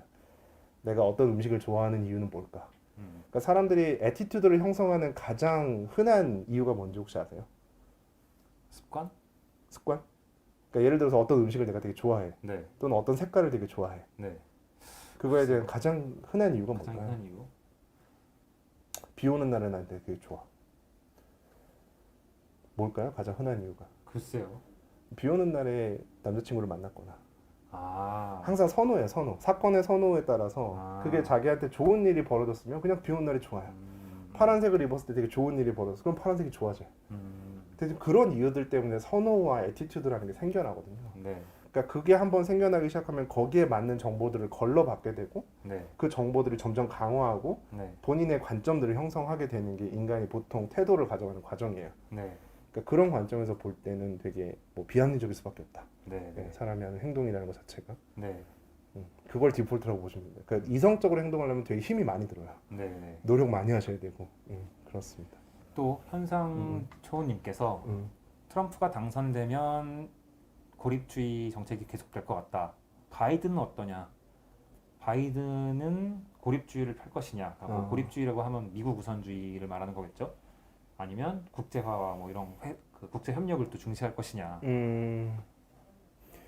당연한 얘기인 것 같아요. 그러니까 바이든은 리버럴 인터내셔널리즘의 거의 좀 신봉자라고 할 수 있거든요. 네. 그러니까 결국은 2차 세계대전 이후에 뭐 유엔이나 또는 EU나 그러니까 이런 방식으로 글로벌하게 거버넌스를 할 수 있는 인스티튜션, 그러니까 어떤 제도 또는 어떤 인스티튜션을 만들고 거기서 뭔가 할 수 있게. 근데 사실 그거의 이면에는 미국 중심이라는 게 여전히 깔려 있죠. 그러니까 네. 2차 세계대전 이후에 그런 글로벌 인스티튜션이 가능했던 이유 중에 가장 핵심은 미국이 초강대국이었고 1등 국가였기 때문에 그 헤지모니에 의해서 그 운영이 가능했다라고 할 수 있는데 사실 그 균형이 사실 깨지고 있잖아요. 네. 이건 그냥 저 개인적인 생각인데 뭐 예를 들어서 예정된 전쟁 뭐 이런 책들도 있듯이 기본적으로 그 파워 그 보통 이제 밸런스 오브 파워라고 보통 얘기를 합니다. 그러니까 하나의 강대국이 있고 떠오르는 신흥 강대국이 생겨나는 과정에서 글로벌 인스티튜션은 워킹하기가 되게 힘들어요. 네. 네. 네. 그러니까 오히려 냉전과 같은 어떤 의도하지 않은 평화 체제, 네. 네. 서로가 서로를 죽일 수밖에 없기 때문에 서로 참고 있는 그런 형식의 안정은 뭐 구도상 가능할 수 있겠지만 어떤 하나의 어떤 구심점이 있어서 글로벌 인스티튜션을 가지고 세계 체제를 이렇게 뭐 국제주의로 운영한다. 이거는 미국이 그 선점을 하겠다라는 의도인 거고. 네. 그러니까 그런 관점에서 사실은 바이든이 트럼프가 됐을 때부터 트럼프가 지금 그러니까 트럼프는 사실 중국을 때리는 방식이 되게 뭐랄까 되게 영리하다고 해야 될까요? 그러니까 뭐 intellectual property 그다음에 뭐 관세, 타리프 이런 거 가지고 서로 협상할 수 있는 의제 가지고 서로 싸우거든요. 네. 근데 바이든 같은 경우에는 걔네들의 정체성을 문제 삼을 거예요. 넌 데모크래틱이 아니야. 나는 공산주의야. 공산주의야. 기본 독재야. 네. 그다음에 뭐 홍콩과 관련된 사안에 대해서도 깊게 개입을 하려고 할 거고. 트럼프는 별로 신경 안 쓰는. 트럼프는 그런 건 신경 안 쓰고 네. 너 뭐 틱톡 그거 다 우리 인텔lectual property 뺏어가서 한 거잖아. 네. 뭐 팔고 나가. 네. 뭐 이런 거. 그럼 네. 뭐 이 정도 내면 다시 받아줄게. 뭐 약간 이런 협상을 할 수 있는. 네. 그러니까 중국 입장에서는 트럼프하고 게임을 하는 게 어떤 면에서는 뭐 조금 더 받아들일 수 있는 아젠다인 거예요. 그런 근데- 거는 뭐 돈이야 뭐 줄 수 있지만 자기들의 체제나 이런 걸 네네. 건드리면 오히려 더 네네. 그러니까 협상이라고 하는 관점에서 트럼프의 비판하고 싶은 점은 이거예요. 이 사람은 도대체가 크레디빌리티를 만들질 않아. 네. 그러니까 일관성이 없어요. 네. 그러니까 보통 협상에서 단계적인 것들을 추구하거든요. 예를 들어서 T for tat이라고 그래서 얘가 A를 제시했는데 뭐 그거에 대해서 배신을 하면 그보다 더 못한 어떤 네거티브한 제재를 가하고 협조를 하면 거기에 대해서 단계적으로 다시 관계를 격상시키고 보통 이런 단계적인 절차들을 통하는데 트럼프는 그게 아니에요. 그냥 딱 만나서 마음에 안 들면 엎어. 네.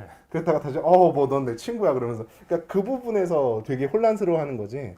이 사람이 중국과의 관계에서 가져가려고 하는 아젠다 자체는 오히려 민주당이 추구하는 인터내셔널리즘보다는 더 어떻게 보면 중국 입장에서는 핸들링하기 쉬운 아젠다일 거다라는 생각이에요. 그러니까 네. 말씀하신 것처럼 고립주의를 안 가져가겠죠. 근데 이 라이징 슈퍼파워가 생겨나는 어떻게 보면 중국이라고 하는 세력이 떠오르는 이 시점에서 과연 인터내셔널리즘이 가져올 국제적인 어떤 환경의 변화는 되게 어그레시브할 수 있다. 되게 평화적인 그런 모습은 아닐 거다.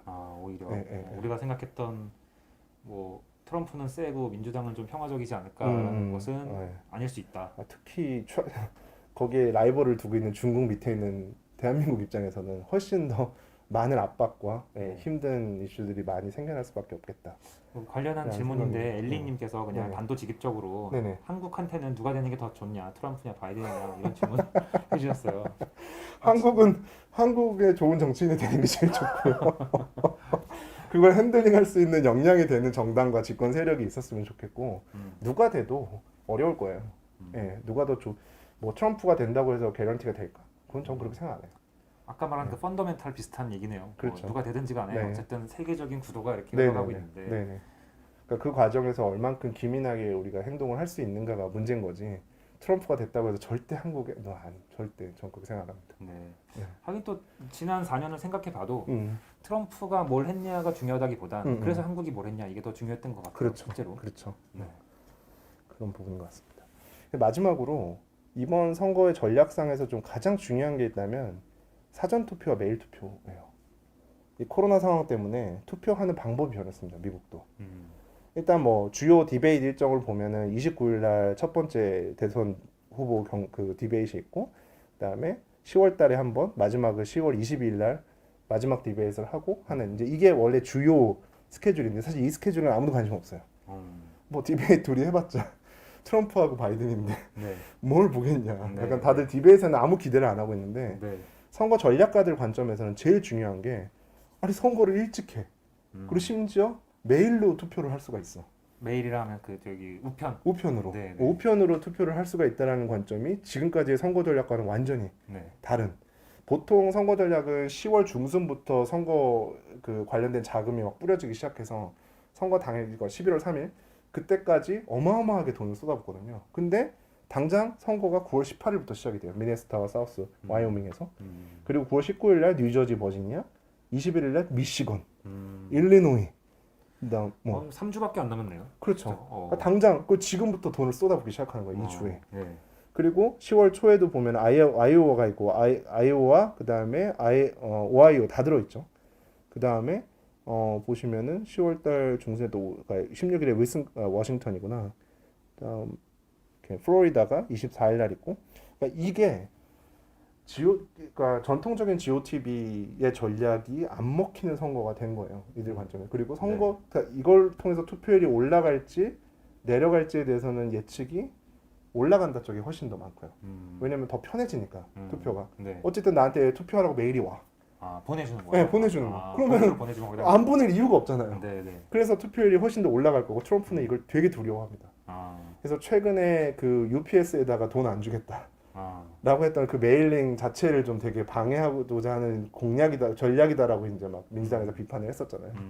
그러니까 이제 그 정도 오해나 또는 뭐 그게 오해가 아닐 수도 있지만, 근데 그런 이슈들이 굉장히 불거질 정도로 이 메일을 통한 투표는 이번 미국 선거에서 굉장히 중요한 이슈가 될 거다라고 네, 네, 보고 있고, 네, 이게 이제 지금 이 메일 투표에 관련된 주들입니다. 그러니까 메일로 누구나 다 메일로 투표를 할 수 있는 주가 서부 쫙 몰려 있죠. 아, 이것도 또 주마다 주마다 다르네요. 다릅니다. 예, 아, 미국은 진짜? 미국은 연방제예요. 미국은 연방제예요. 네. 예, 연방제. 그리고 absentee ballot, 그러니까 사전 투표, 그다음에 어떤 그 다른, 그러니까 내가 그날 투표장에 못 가니 사전 투표를 하겠습니다라고 하는 것만 메일로 투표할 수 있는 게 약간 연두색, 그러니까 네. 연한색으로 민트색으로 되어 있는 거고, 어떤 이유, 내가 뭐 예를 들어서 코로나 확진자예요, 또는 뭐 자가격리 해야 돼요라는 익스큐즈가 있는 사람만 메일로 할 수 있는 게 텍사스, 뭐 여기 나와 있는 사우스캐롤라이나, 테네시 이런 데가 되는 겁니다. 그래서 각각의 주가 선거를 하는 컨디션이 지금 다르고요. 시작 시점도 다르고요.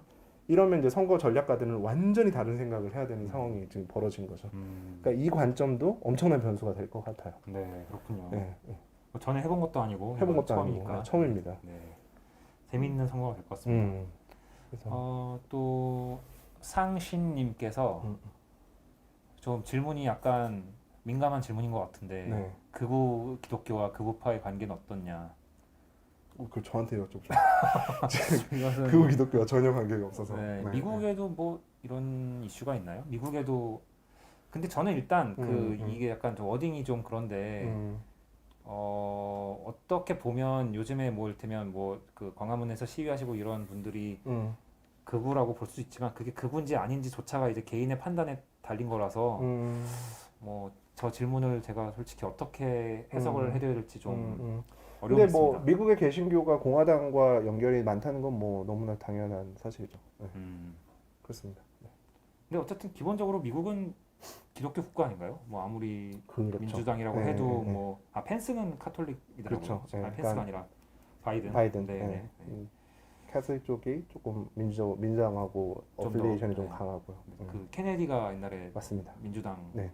네, 등 그런 카톨릭 좀 있고 음. 그거는 잘 모르겠습니다, 솔직히. 네.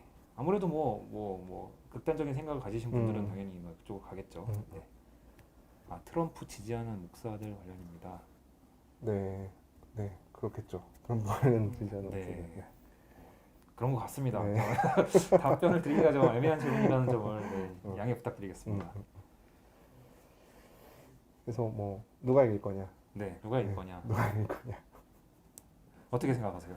일단 저는 뭐 이게 변수라고 한다면 코비드 19에 대한 뭐 백신 또는 네. 치료제 네. 이슈인 것 같아요. 그게 만약에 굉장히 사람들한테 그러니까 믿을 수 있을 정도로 뭔가 그게 발표가 돼서 아 이건 뭐 트럼프의 공이야라고 이슈가 그렇게 몰리면 이 모든 어떤 뭐 메일 보팅으로 해서 투표율이 올라가고 뭐 팬데믹이 계속 사람들 확진자 수가 늘어나고 이런 상황에서도 트럼프가 기저적으로 가지고 있던 유리함 때문에 트럼프가 이길 확률이 올라갈 것이고, 그렇지 않다면 계속 뭔가 좀 그 팬데믹 상황이 심각해지고 사람들이 아 이거는 테스트 문제가 아니라 진짜 늘어나는구나 라는 것들이 배틀그라운드에서 사람들한테 느껴진다면 약간 달라질 수 있을 것 같아요. 결국 그 이슈인 것 같아요, 이번 선거의 핵심은.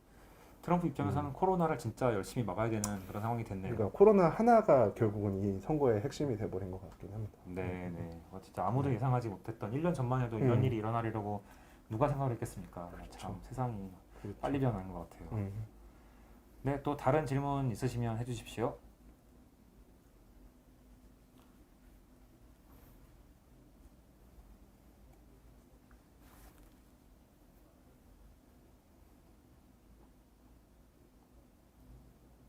방송에서 이렇게 오랜 동안 침묵이 있어도 되는 건가요? 괜찮습니다. 아, 네, 네, 그런 그럼요. 건가요? 네. 물도 드시고. 아, 그런가요? 네. 네.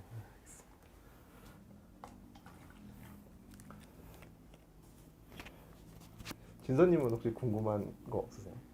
최근에 저는 정말 그 바이든이란 분이 체력적으로 괜찮은지가 좀 궁금하고요.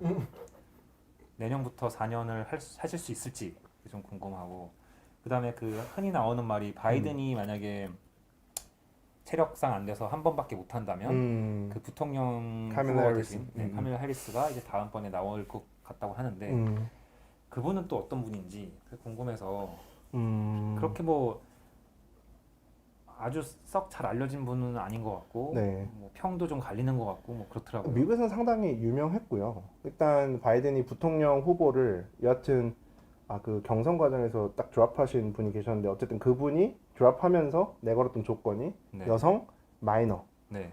이 사람 이런 조건을 가진 후보를 부통령으로 해라라고 네. 하는 조건에서 바이든이 그걸 바잉을 했거든요. 네. 그래서 그 과정에서 이제 후보군이 쭉 올랐을 때 첫 번째가 사실 카밀라 해리슨이었어요. 카밀라 해리스가 첫 번째였고 뭐 수전 라이스도 있었고 뭐 네. 등등 있었는데 뭐 당연히 정치 경험으로 보나. 그러니까 특히 카밀라 해리스를 선택을 할 때 바이든이 가장 좀 중요하게 생각했던 기준이 정치 경력이었다고 해요.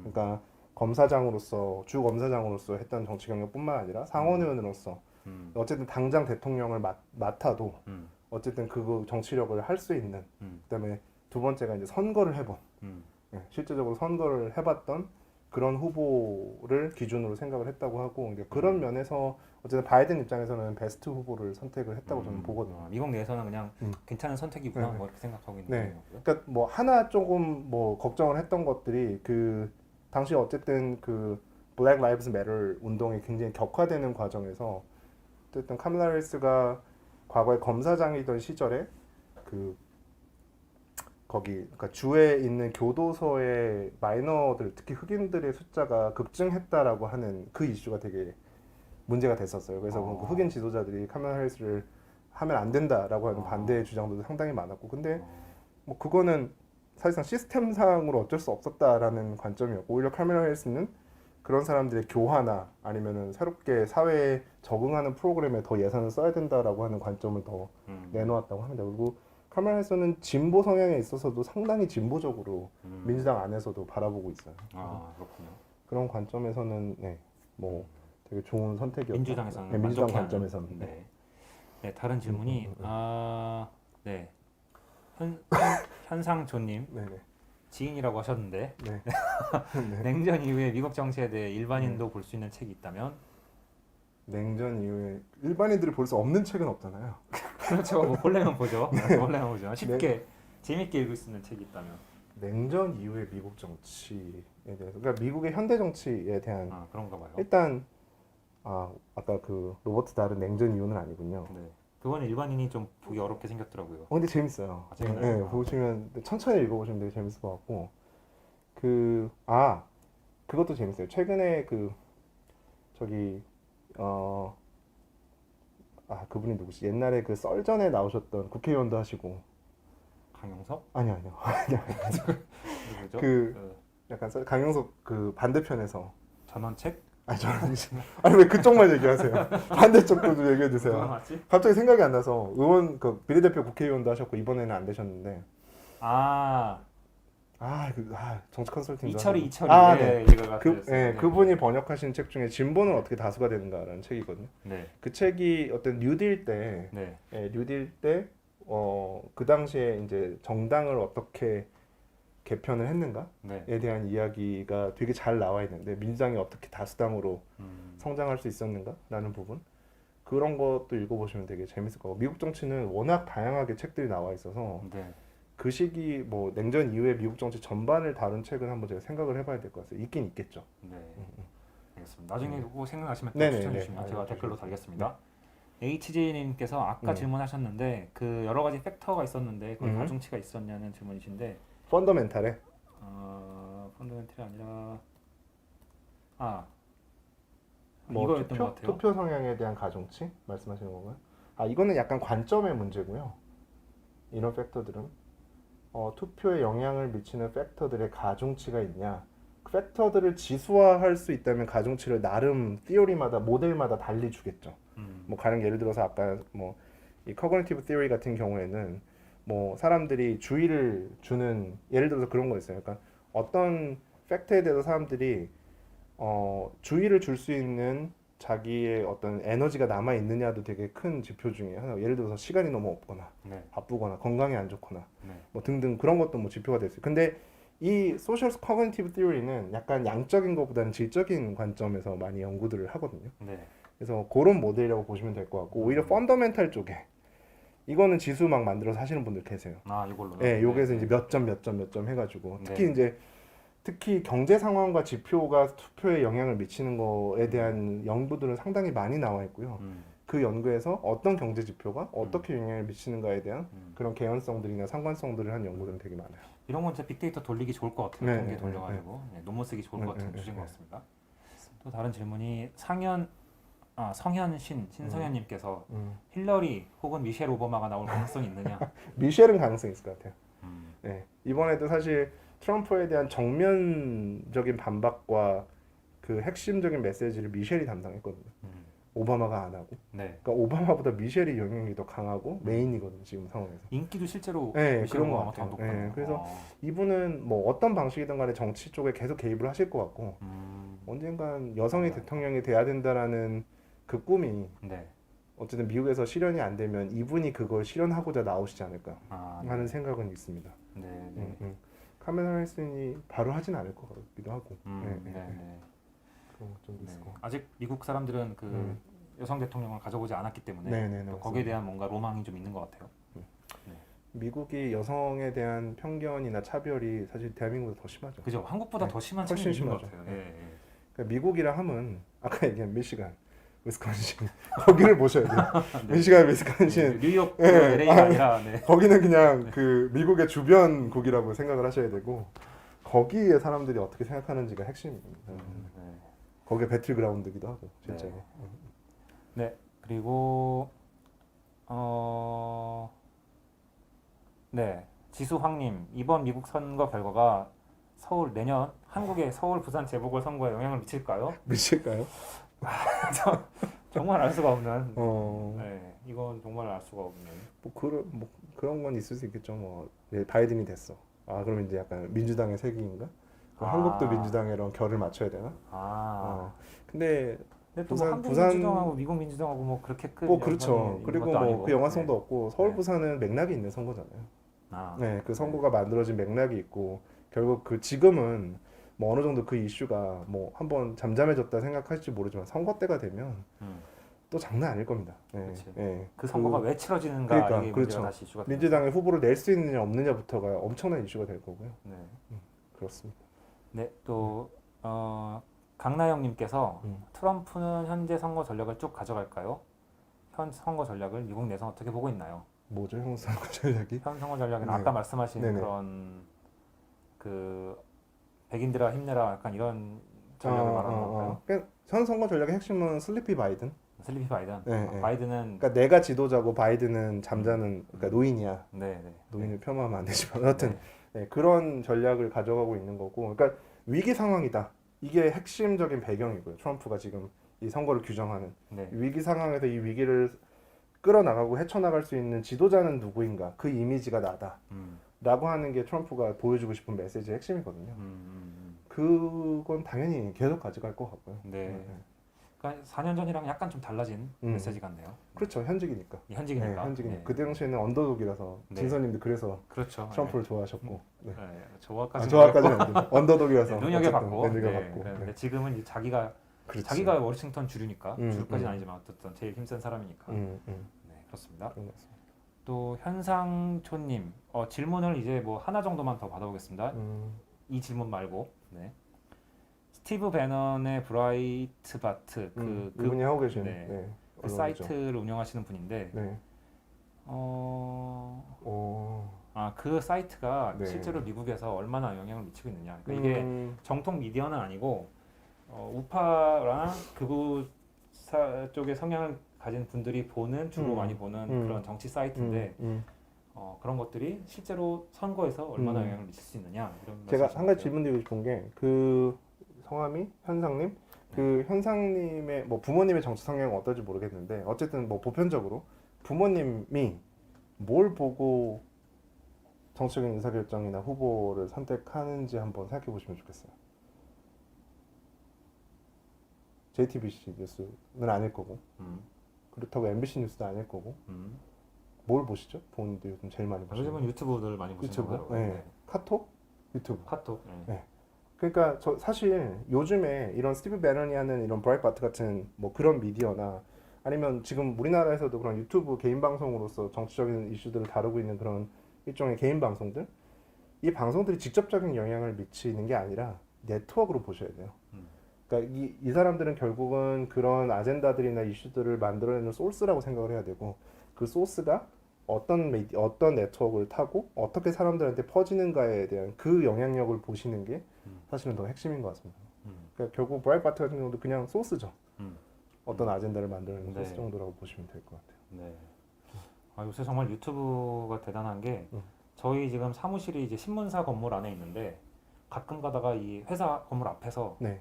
그 할아버지들이 1인 방송을 하세요. 아. 유튜브 라이브로 1인 방송을 하면 뭔가 보시면 슬픈 얘기가 나올 것 같다. 굉장히 근데 이게 기기들을 잘 사용하시더라고요. 짐벌 이렇게 붙여가지고 1인 방송 하시는데 젊은 사람도 못하는 것들을 다 너무 이렇게 능숙하게 사용하셔서 그렇죠. 참 어떻게 보면 민주화라고 해야 되나 이거 디지털 민주화 네, 이런 것이 되고 있구나 또 이런 생각도 들더라고요. 그렇죠. 그 내용을 떠나서 어쨌든 네, 형식으로는.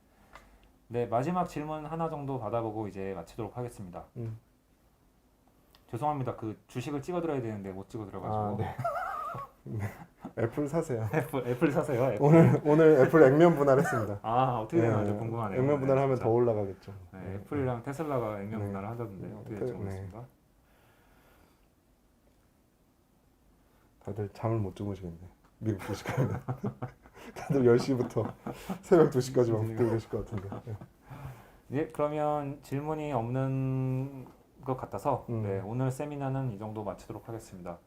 오늘 또 긴 시간 동안 수고해주신 이광원 변호사님께 다들 네, 감사합니다. 박수 부탁드립니다. 네, 감사합니다. 네, 늦게까지 봐주셔서 감사하고요. 저희는 또